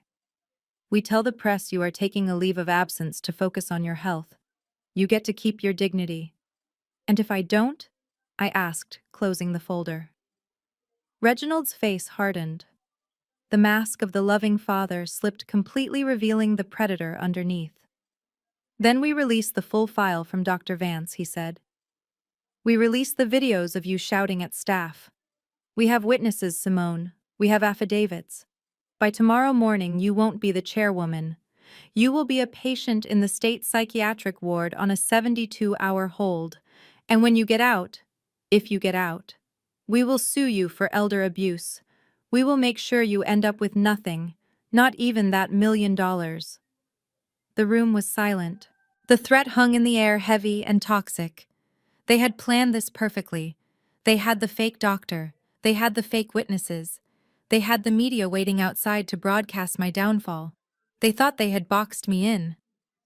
I looked at the folder again. $1 million. It was an insult. It was a crumb thrown to a starving dog. But to them it was generosity. Because they didn't see me as a person. They saw me as an obstacle. I reached into my pocket. I saw their eyes widen. They thought I was reaching for a pen. Brad stepped closer, a predatory gleam in his eyes. He pulled a gold fountain pen from his jacket pocket and held it out to me. Here, he said, smiling. Use this. It is the pen I used to sign the deal for my first development. It is good luck. I looked at the pen. Then I looked at Brad. I reached out and took it. The tension in the room broke. My father let out a long breath he had been holding.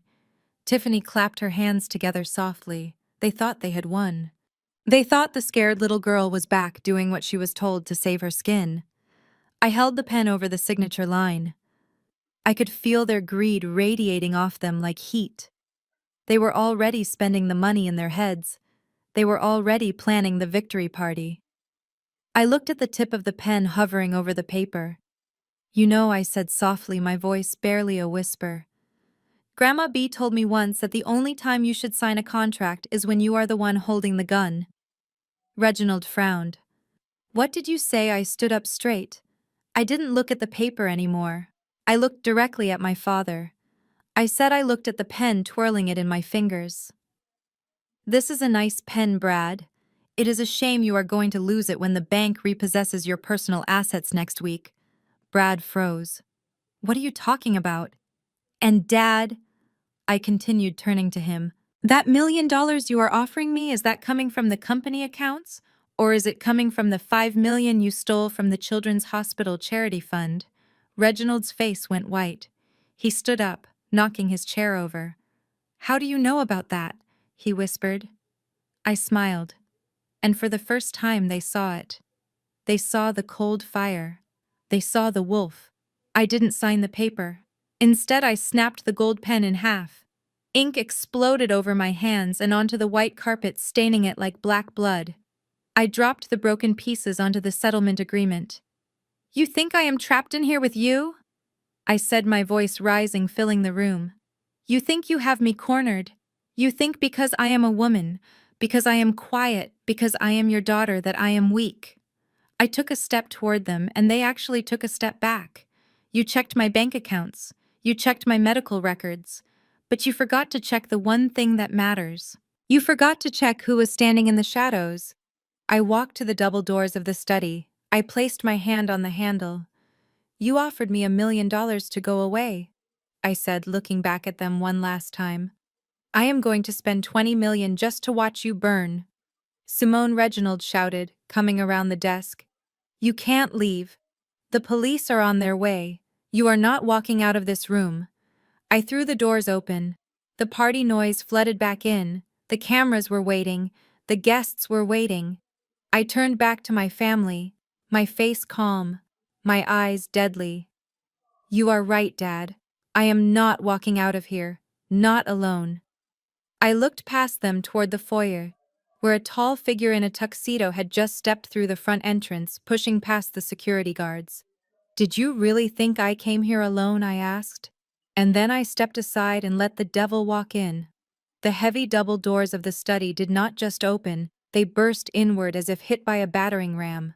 The sound echoed off the wood paneling, causing everyone in the room to jump.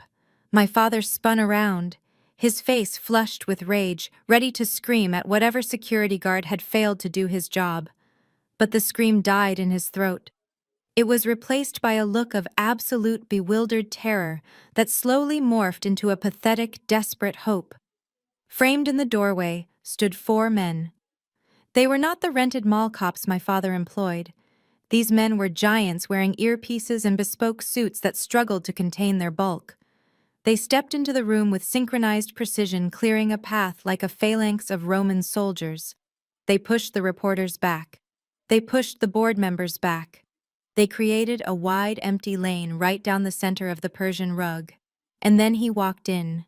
Julian Thorne. He was wearing a tuxedo that was cut so sharp it looked like it could draw blood. The black velvet lapels absorbed the light, while the diamond studs on his shirt flashed with every step. He did not walk like a guest. He walked like he owned the building, the land it sat on, and the air everyone was breathing. His expression was bored, almost predatory, as he scanned the room, ignoring the cameras that had instinctively turned toward him. The silence in the room was absolute. It was the kind of silence that happens when a predator enters a clearing. Even the flashbulbs stopped popping for a second. Then came the sound of breaking glass. Reginald Brooks, my father, the man who had been screaming at me seconds ago, dropped his crystal tumbler of scotch. It hit the hardwood floor and shattered, spraying amber liquid and shards of glass over his polished Italian shoes. He didn't even notice. He was staring at Julian with his mouth hanging open. For 6 months, my father had been trying to get a meeting with Julian. I knew this because I had seen the desperate emails in the company server. He had called Julian's office every day. He had sent gift baskets. He had practically camped out in the lobby of Thorn Tech. He needed Julian's capital to save B's crown from the hole he had dug. To my father, Julian Thorne was not a man, he was a mythical creature made of money. And now here he was standing in my father's study. My father's narcissism was a powerful drug. In that split second, his brain rewrote reality. He forgot that I was standing there defying him. He forgot the ripped settlement agreement. He forgot the police threats. He only saw his savior. "Mr. Thorne!" My father gasped, stepping over the broken glass. He smoothed his hair back with a trembling hand and buttoned his jacket, trying to regain some shred of dignity. He put on his best sales smile, a gruesome expression that looked like a rictus of fear and greed. "Mr. Thorne, I am honored. I knew you received my messages. I knew a man of your vision would see the potential in our partnership." Reginald walked toward Julian, his hand extended for a handshake. "You came to save me, didn't you?" my father said, his voice trembling with relief. "You came to finalize the investment. Thank God. You arrived just in time. We were just dealing with a small, family personnel issue." He gestured dismissively toward me as if I were a stain on the carpet. "My daughter is having a bit of a breakdown," my father whispered loudly, leaning in as if sharing a secret with a peer. "We were just about to have her escorted out. But now that you are here, we can talk business. I have the portfolio ready in the safe." Julian did not break stride. He did not look at my father's extended hand. He did not acknowledge my father's existence. He walked right through him. My father had to scramble backward to avoid being run over, stumbling into the edge of the desk. He looked confused, blinking rapidly as Julian swept past him like a dark storm cloud. Julian's eyes were locked on one thing: me. He crossed the room in 3 long strides. The crowd parted for him, terrified to even brush against his sleeve. Brad, who was standing next to me with his arms crossed, suddenly looked very small. He pressed his back against the bookshelf, his face draining of color. Brad knew who Julian was. Brad knew exactly whose name was on the loan documents he had signed. Julian stopped in front of me. The room held its breath. He looked me up and down, taking in the midnight blue suit, the diamond choker, the ink stains on my hands from the broken pen. His eyes softened. The cold mask of the billionaire shark fell away, and for a moment, he was just the man who made me coffee in the morning. He reached out and took my ink-stained hands in his. He didn't care about the mess. He brought them to his lips and kissed my knuckles gently one by one. Then he leaned in. He placed a hand on my waist, pulling me close until there was no space left between us. He kissed my forehead, a lingering, tender gesture that spoke of possession and protection. "Sorry I am late, darling," he said, his deep voice carrying to every corner of the silent room. "Traffic in Atlanta is a nightmare tonight. I tried to get the helicopter, but the storm grounded us." He pulled back slightly, looking into my eyes and smiling. "Are you okay, my love? Did they hurt you?" I smiled back, feeling the strength returning to my legs. "I am fine," I said softly. "Just taking out the trash." The sound of my father's voice shattered the moment. It was a strangled, high-pitched squeak. Darling Reginald was gripping the edge of his desk, his knuckles white. He looked from Julian to me and back again. His brain was misfiring, trying to process two incompatible facts. Julian Thorne was the most eligible bachelor in the country. Simone Brooks was the daughter he had called a failure. Did you just call her darling?" My father stammered. Julian finally turned to face him. He didn't let go of me. He kept his arm wrapped firmly around my waist, turning us as a unit to face the room. "I did," Julian said coolly. "Is there a problem with how I address my wife?" The word hung in the air. Wife.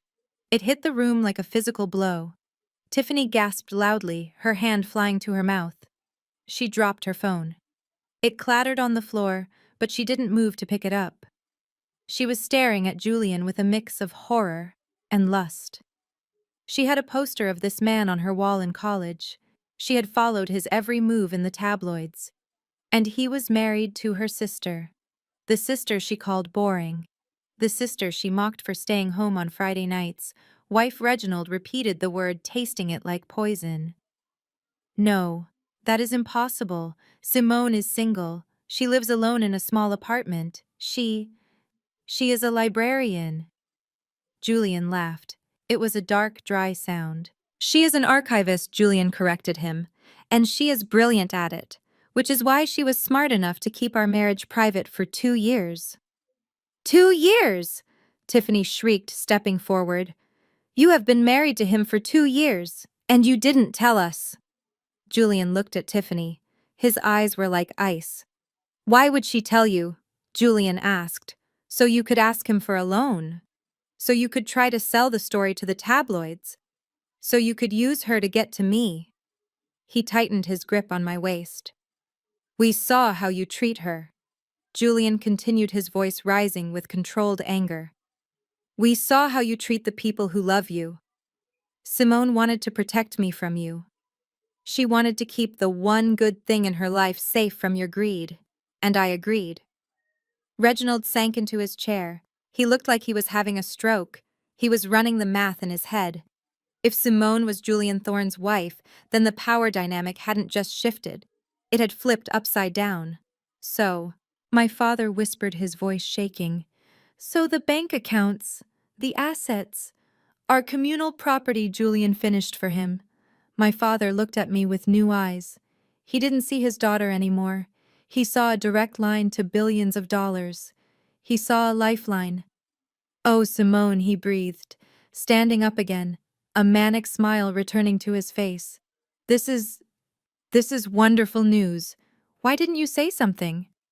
"My little girl married to Julian Thorne. This changes everything." He walked around the desk, his arms open again. "Welcome to the family, son!" he boomed, trying to bluster his way through the shock. "This is a joyous occasion. We should be celebrating." I knew Simone had a secret, but I never guessed. He reached out to clap Julian on the shoulder. Julian caught his wrist. He didn't squeeze. He just held it there in midair, stopping my father cold. Don't touch me, Julian said softly. My father froze. And don't call me son, Julian continued.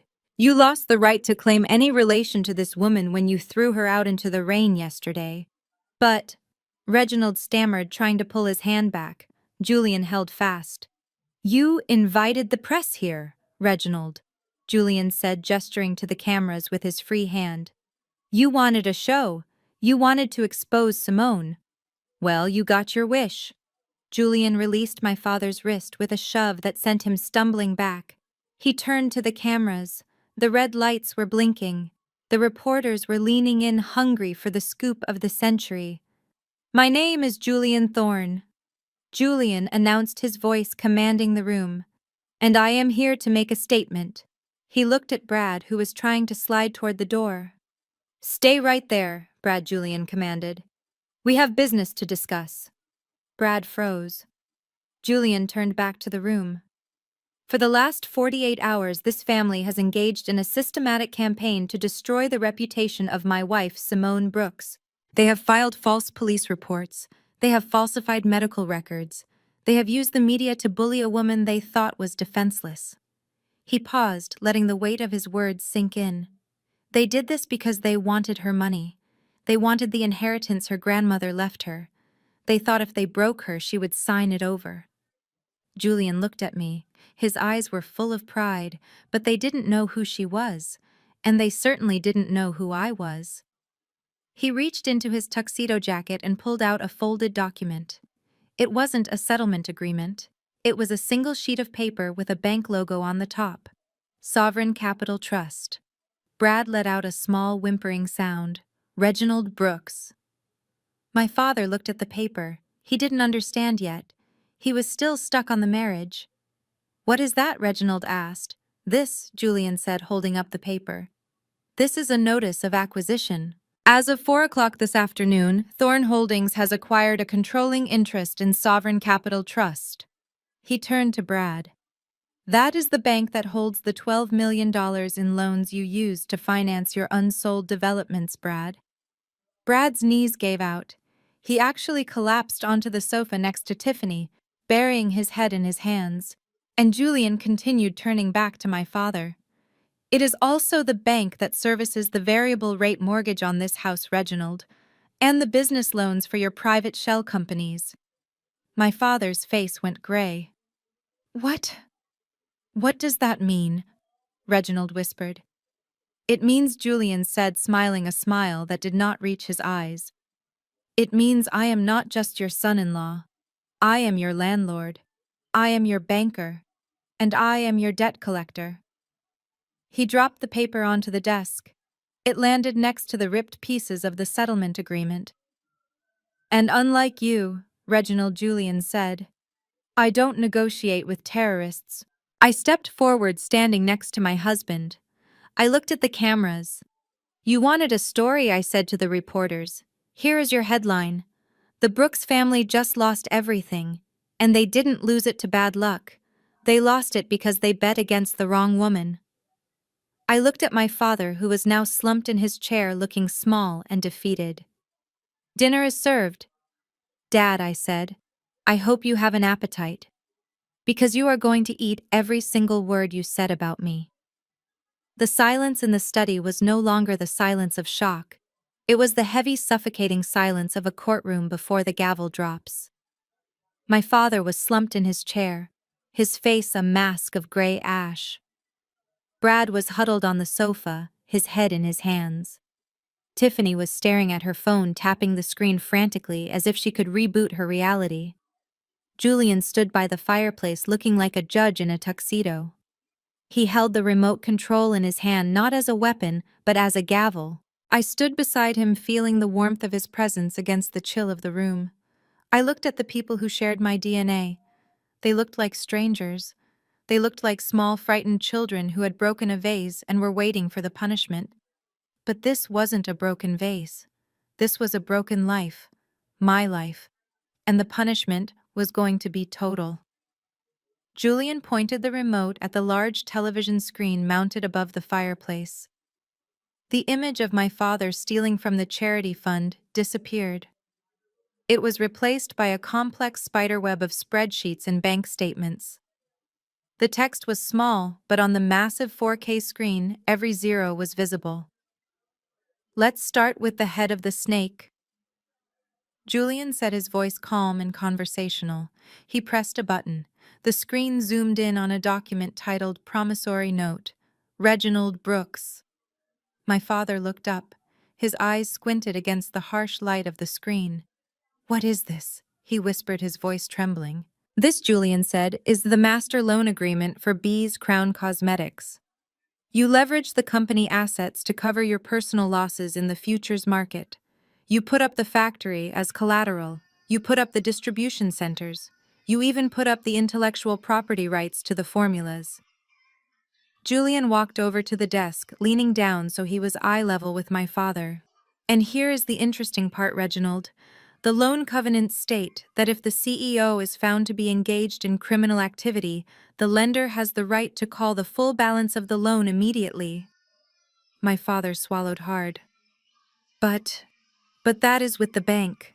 That is with Sovereign Capital. I can talk to them. I have a relationship with the VP. Julian smiled. It was a terrifying sight. "You had a relationship with him," Julian corrected.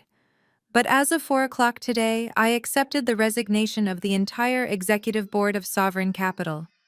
The new management team is very strict about compliance, and they have decided to call the loan."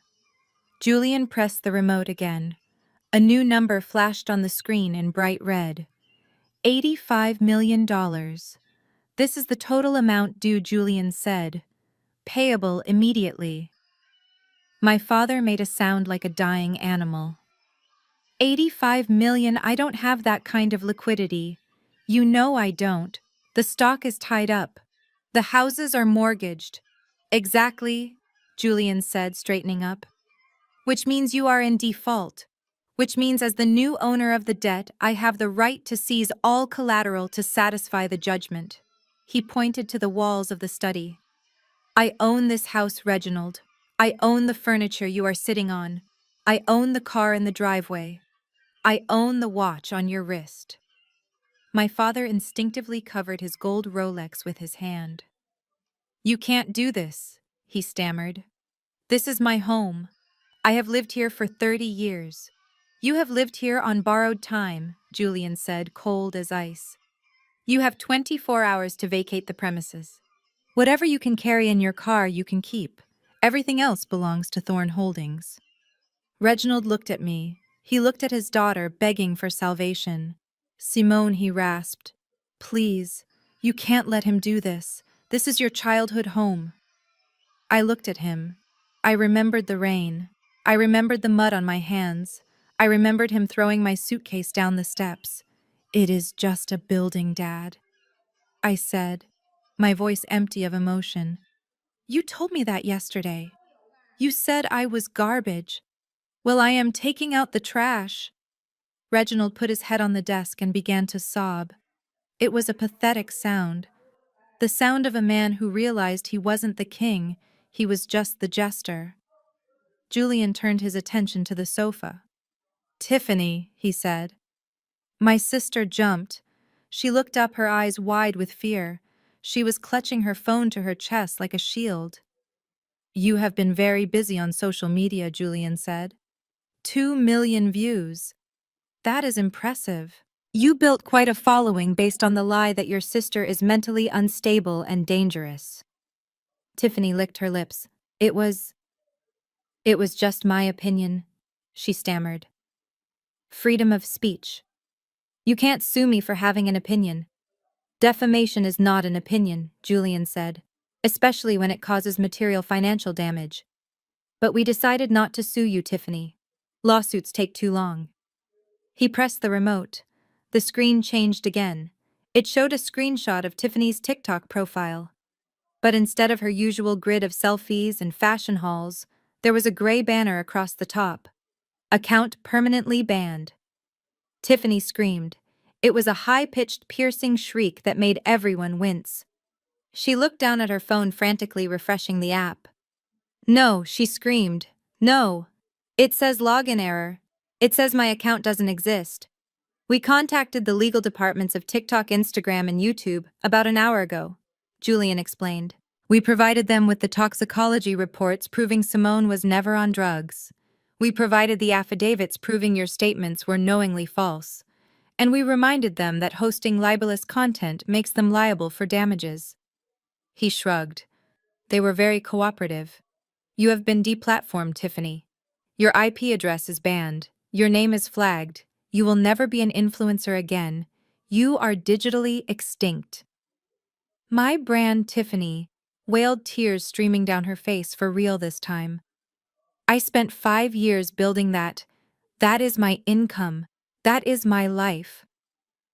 Your life was built on destroying your sister, I said, stepping forward. You sold me out for likes, Tiffany. You monetized my pain. Now you can go find a real job. I hear the mall is hiring. Tiffany slumped back against the cushions, sobbing uncontrollably. She didn't care about the house. She didn't care about our father. She only cared that her audience was gone. She was invisible. And for a narcissist, that was a fate worse than death. Julian turned to the last person in the room. Brad, he said. Brad didn't look up. He was staring at the pattern on the rug, rocking back and forth slightly. Brad, Julian said, his voice dropping an octave, becoming deadly serious. You are the only one in this room who actually impressed me. Brad looked up slowly, hope flickering in his eyes. I did, he whispered. Yes, Julian said. Reginald is a thief. Tiffany is a liar. But you are a criminal mastermind, or at least you tried to be. The screen changed one last time. It showed a series of complex diagrams. Arrows pointed from construction accounts to offshore entities. We audited the books of your development company, Brad, Julian explained. We found the loans from Sovereign Capital, but we also found something else. We found the invoices for materials that were never purchased. We found the payments to contractors who don't exist. Julian pointed to a specific entry. $3 million for lumber for a house that hasn't even broken ground yet. And the lumber company.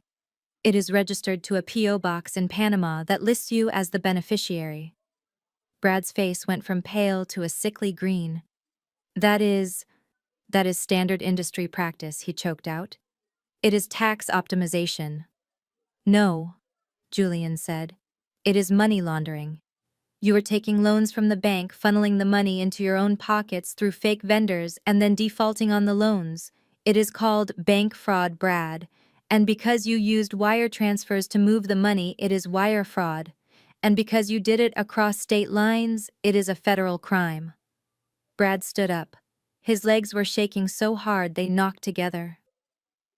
I can fix it, he said, his voice rising in panic. I can pay it back. I will sell the land. I will sell my car. Just don't call the bank. I don't need to call the bank, Julian said. I own the bank. But there is someone else I did have to call. Julian walked over to the window and pulled back the heavy velvet curtain. Look outside, Brad. Brad stumbled to the window. He looked out into the driveway. The flashing blue lights of the local police were gone. They had been replaced by black SUVs with government plates. Men in windbreakers with yellow letters on the back were standing by the front door talking to the security team. FBI, Julian said. Economic Crimes Division. They have been investigating Sovereign Capital's loan portfolio for months. When we bought the bank, we handed them your file as a gesture of goodwill. They are very eager to meet you. Brad made a sound like a strangled sob. He turned around looking for an exit. But there was no way out. The study door was blocked by Julian's security. The window led to a 2-story drop. Simone, Brad pleaded, looking at me with wild eyes. You can't let them take me. I am family. I am your brother-in-law. Think about Tiffany. Think about the embarrassment. I looked at him. I looked at the sweat dripping down his face. I looked at the man who had mocked me for years, who had tried to gaslight me into an asylum, who had tried to steal my inheritance to cover his crimes. You are not family, Brad, I said, my voice calm and final. You are a felon. And as for the embarrassment, I looked at the camera crew in the corner who had captured every single second of this. I think the world needs to see what happens to men who steal from women. I nodded to Julian. Julian pressed a button on his phone. The study doors opened. Two agents walked in. They didn't look at the luxury of the room. They walked straight to Brad. Bradley Jenkins, one of the agents said, pulling out a pair of handcuffs. You are under arrest for bank fraud, wire fraud, and conspiracy to commit money laundering. Brad didn't fight. He collapsed. He let them pull his arms behind his back. The click of the handcuffs was the loudest sound in the room. They dragged him out. He was weeping, calling Tiffany's name. But Tiffany didn't look up. She was still staring at her blank phone screen, mourning her follower count. I turned back to my father. He was still sitting at his desk, surrounded by the wreckage of his life. The bankruptcy, the eviction, the criminal exposure. It was all happening at once. He looked up at me. His eyes were empty. The arrogance was gone. The charm was gone. There was only an old, broken man who had gambled everything on his own ego and lost. "Are you happy now, Simone?" he whispered. "Is this what you wanted? To destroy us?" I walked over to the desk. I picked up the broken pieces of the gold pen I had snapped earlier. I placed them gently in front of him. "I didn't destroy you, Dad," I said. "I just turned on the lights. You destroyed yourselves in the dark a long time ago." I turned around and took Julian's arm. "Let's go home," I said. We walked out of the study, leaving them in the ruins of their own making. I didn't look back. I didn't feel pity. I didn't feel guilt. I felt the weight lifting off my shoulders, the weight of their expectations, the weight of their cruelty, the weight of their lies. It was all gone, and in its place was the clean, cold air of freedom. The sound of the handcuffs clicking around Brad's wrists echoed through the foyer, like a gunshot signaling the end of the war. He was weeping openly now, a messy, undignified sobbing that shook his entire frame. The FBI agents were not gentle.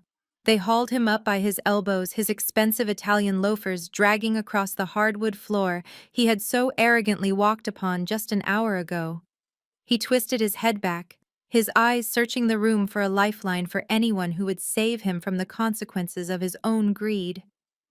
"Tiffany!" he screamed, his voice cracking. "Tiffany, do something. Tell them who I am. Call my lawyer. Don't let them take me." My sister stood frozen by the sofa, her face a mask of horrified self-preservation. She did not look at her husband. She did not step forward to comfort him. She looked at the federal agents, then at the cameras that were still rolling in the corner, and finally at Julian and me. I saw the calculation happening behind her eyes. She knew Brad was a sinking ship, and Tiffany had never been one to go down with the vessel. She took a step back, physically distancing herself from the man she had married for status. "I don't know anything about his business," Tiffany stammered, addressing the room at large, but looking specifically at the agents. "He handled all the finances. I was just a victim too. He lied to me." Brad stopped struggling. He stared at his wife, the woman he had committed fraud to impress the woman whose lifestyle he had stolen millions to maintain. The betrayal on his face was almost pitiable, but then I remembered the way he had laughed when he took my car keys in the rain. "You cow!" Brad spat, his voice filled with venom. "You spent the money you knew." The agents pushed him through the front door. The last thing we heard was his voice fading into the night, screaming obscenities as they shoved him into the back of a government vehicle. The heavy door slammed shut, and a silence descended on the room, broken only by the soft whir of the air conditioning and my father's ragged breathing. Tiffany turned to me. The tears in her eyes were real now, born of terror rather than performance. She rushed forward, her hands reaching out to grab my arm, but Julian stepped in between us, his presence a solid wall of protection. Tiffany stopped short, her hands hovering in the air. "Simone, please," she wailed, dropping to her knees. It was a dramatic gesture, one she had probably practiced for her followers, but this time the desperation was genuine. "I didn't know he was doing illegal things. You have to believe me. I am your sister. We are blood. You can't let me lose everything. I have nowhere to go. My accounts are frozen. My platform is gone. I looked down at her. I saw the little girl who used to steal my toys and break them just to see me cry.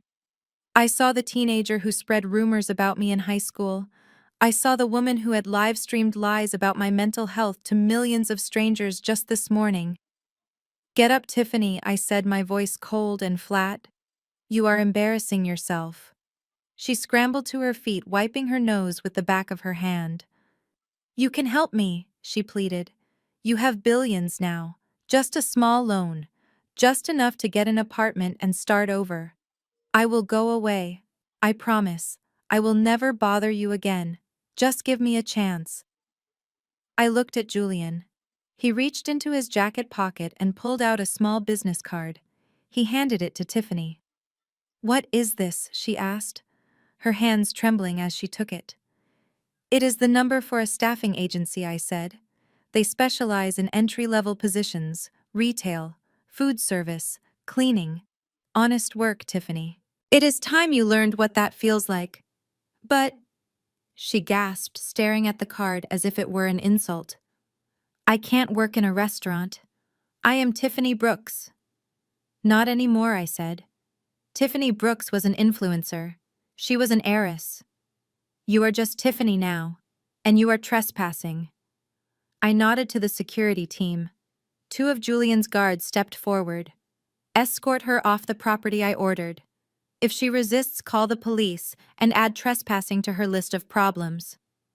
Tiffany opened her mouth to scream, to curse, to beg, but she looked into my eyes and saw nothing but a mirror reflecting her own cruelty back at her. She realized finally that the well had run dry. She turned and walked out the door, flanked by the guards, stripped of her audience, her husband, and her dignity. Now there was only one left. I turned slowly to face the desk. My father was still sitting there, slumped in his leather chair, like a king whose throne had been turned into an electric chair. The fight had gone out of him. He looked old. The sharp lines of his face seemed to have sagged in the last hour. He was staring at the empty space where his future used to be. I walked over to the desk. The distance between us felt like miles spanned by years of neglect and emotional abuse. I reached into my clutch and pulled out a single sheet of paper. It wasn't a lawsuit. It wasn't a check. It was a brochure stapled to an admission form. I placed it gently on the desk in front of him, right on top of the mahogany surface he had banged his fist on so many times to intimidate me. "What is this?" Reginald whispered, his voice hoarse. He didn't look up. He just stared at the logo on the brochure. "Oak Creek Senior Living," I read aloud. "It is a facility about 2 hours south of here. It is state-subsidized. They have a bed available in the memory care wing." He looked up, then his eyes wide with shock.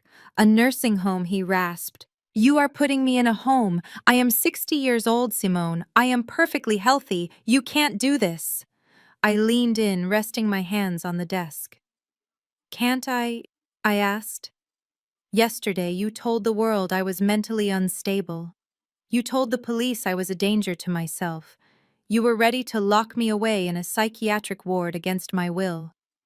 I am just returning the favor, Dad. I am concerned about you." I tapped the paper. "I spoke to your doctors," I lied smoothly. "They agree that the stress of losing your company, your reputation, and your fortune might trigger a breakdown. You need supervision. You need structure."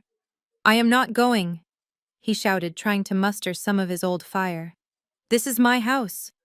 You can't make me leave." I stood up and signaled to Julian. He pressed a button on the remote again. The screen above the fireplace changed. It showed a live feed of a tow truck in the driveway. A man was hooking chains to the bumper of my father's Mercedes. "The house," I said. "You don't have a house, Dad. Sovereign Capital foreclosed on this property 5 minutes ago. The deed has been transferred to Thorn Holdings. You are technically squatting." Reginald stared at the screen, watching his beloved car being hoisted into the air. "And the car," I continued. "That is company property. It is being repossessed to pay down a fraction of the $85 million you stole." He looked down at his wrist, at the gold Rolex. I held out my hand. "The watch, Dad," I said. He clutched his wrist, covering the gold band. No, no, please. Your mother gave me this. It is the only thing I have left. Mom gave that to the man she loved. I said, my voice unwavering. She didn't give it to a thief who stole from children. Give it to me, now, or I will have the marshals remove it. His lip quivered. A tear leaked out of his eye and tracked through the sweat on his cheek. Slowly, with shaking fingers, he unclasped the watch. He held it for a second, feeling the weight of the gold, the weight of his former life. Then he dropped it into my palm. It felt cold and heavy. And the ring, I said. He gasped. Simone. The ring, Reginald. It was bought with embezzled funds. It belongs to the estate. He pulled the diamond signet ring off his pinky finger. He placed it on the desk. He looked naked, without his jewelry. He looked small. I pocketed the items. The medical transport is waiting outside, I said. You can take one bag. I had the maid pack it for you. It has sweatpants, t-shirts, and toiletries. You won't need suits where you are going. Reginald looked around the room. He looked at the books, the paintings, the legacy he thought was his birthright. I am Reginald Brooks, he muttered, his eyes darting around the room frantically. I am the CEO. I have a meeting. I have a meeting with the board. His mind was snapping. The reality was too harsh, so he was retreating into a fantasy. They can't start without me, he mumbled, standing up and buttoning his jacket with trembling hands. I have the projections. I have the numbers. Tell them I am coming. I watched him. It was tragic in a way, but it was a tragedy he had written himself, line by line. Two men in white uniforms walked into the study. They carried no weapons, only a gentle, firm authority. They were from the private ambulance service I had hired. Mr. Brooks, one of the attendants said softly, "It is time to go." Reginald looked at them confused. He smiled a vacuous, empty smile. "Ah, my drivers," he said, nodding. "Take me to the airport. I have a flight to Paris. We are expanding the European division." The attendant looked at me. I nodded. "Yes, Dad," I said softly. "You are going on a long trip." They took him by the arms.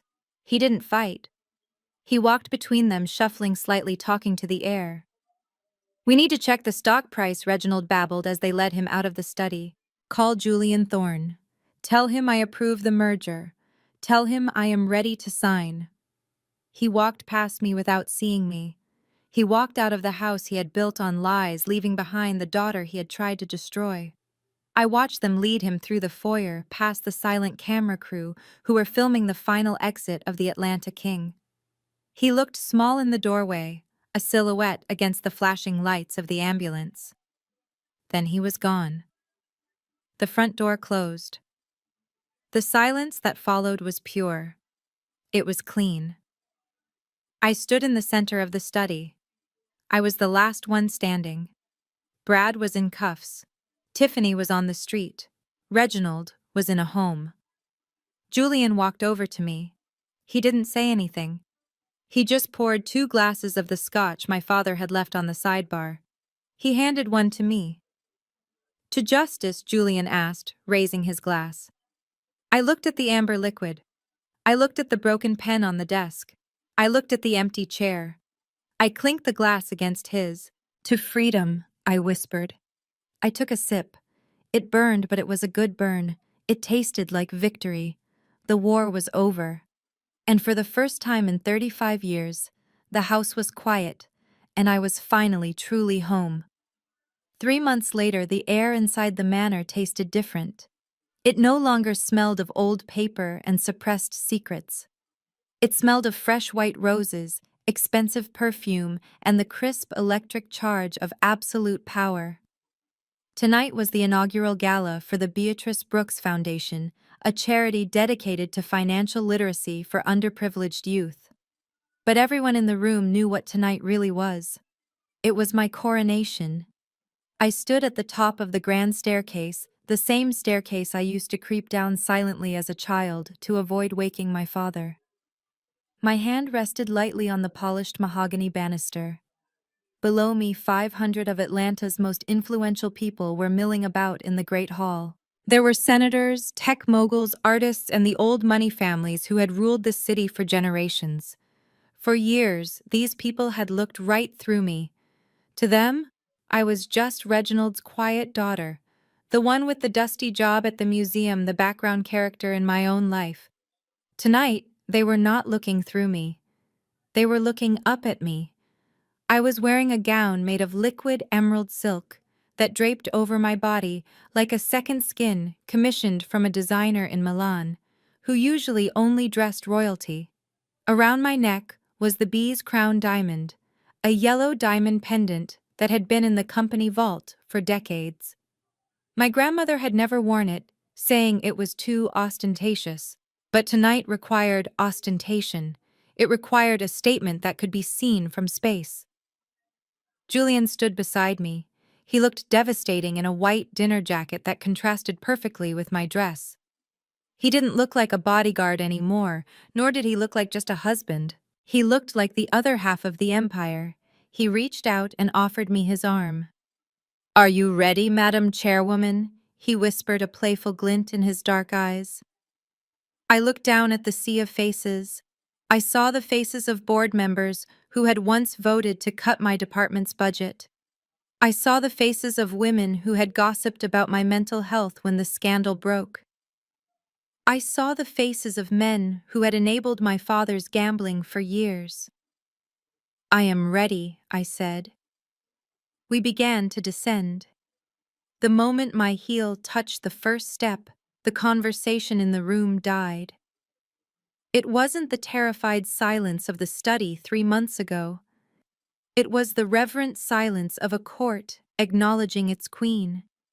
Every head turned. Every glass was lowered. As we reached the bottom of the stairs, the crowd parted. It was a physical manifestation of power. People stepped back to create a wide lane for us, eager to catch my eye, eager to be acknowledged. Simone, a woman in a red dress, stepped forward. It was Mrs. Gable, the head of this preservation society. She used to criticize my parking. "You look absolutely stunning tonight. We are so excited about the new direction of the company." "Thank you, Clarissa," I said, using her first name without asking. It was a subtle power move, and she beamed as if I had knighted her. Mr. Henderson, my grandmother's lawyer, was waiting by the champagne tower. He looked younger, lighter, as if the purging of the toxic elements in the company had given him a new lease on life. "Your grandmother would be proud, Simone," he said quietly, gripping my hand. "You have done more in 90 days than your father did in 30 years. The stock is up 40%. The new product line is sold out. You didn't just save the legacy, you evolved it." I smiled at him. "I didn't save it alone, Arthur. You gave me the map." I moved through the room, shaking hands, accepting compliments, and navigating the treacherous waters of high society with an ease that surprised even me. I realized then that I had always possessed this skill. I had just been told to hide it. My father had convinced me I was socially awkward because he needed to be the star. But a star cannot shine when it is being eclipsed, and now that the shadow was gone, I was blinding. Julian stayed by my side, his hand resting possessively on the small of my back. Occasionally he would lean in to whisper something that made me laugh, a private bubble of intimacy in a room full of sharks. About an hour into the evening, I needed a moment of air.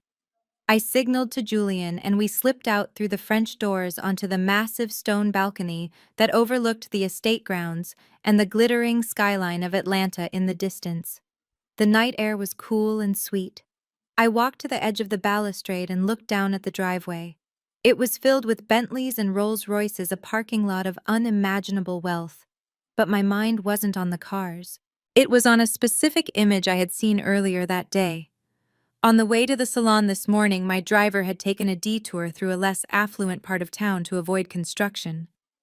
We had stopped at a red light next to a rundown diner, the kind with flickering neon signs and grease stains on the windows. I had looked out the window idly, watching the people inside. And then I saw her, Tiffany. She was wearing a polyester uniform that was 2 sizes too big, the color of bruised mustard. Her hair, once her crowning glory of expensive extensions and highlights, was pulled back in a messy hairnet. She was wiping down a table, scrubbing at a stubborn stain with a gray rag. A customer, a large man in trucker hat, was shouting something at her, pointing at his coffee cup. I watched my sister, the girl who used to throw tantrums if her latte wasn't the right temperature, bow her head and apologize.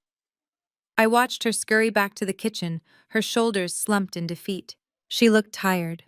She looked old. She looked exactly like the nobody she had always been terrified of becoming. I didn't roll down the window. I didn't tell the driver to stop. I didn't feel a surge of vindictive glee, nor did I feel a pang of sisterly guilt. I felt nothing. It was simply a fact of life, like gravity.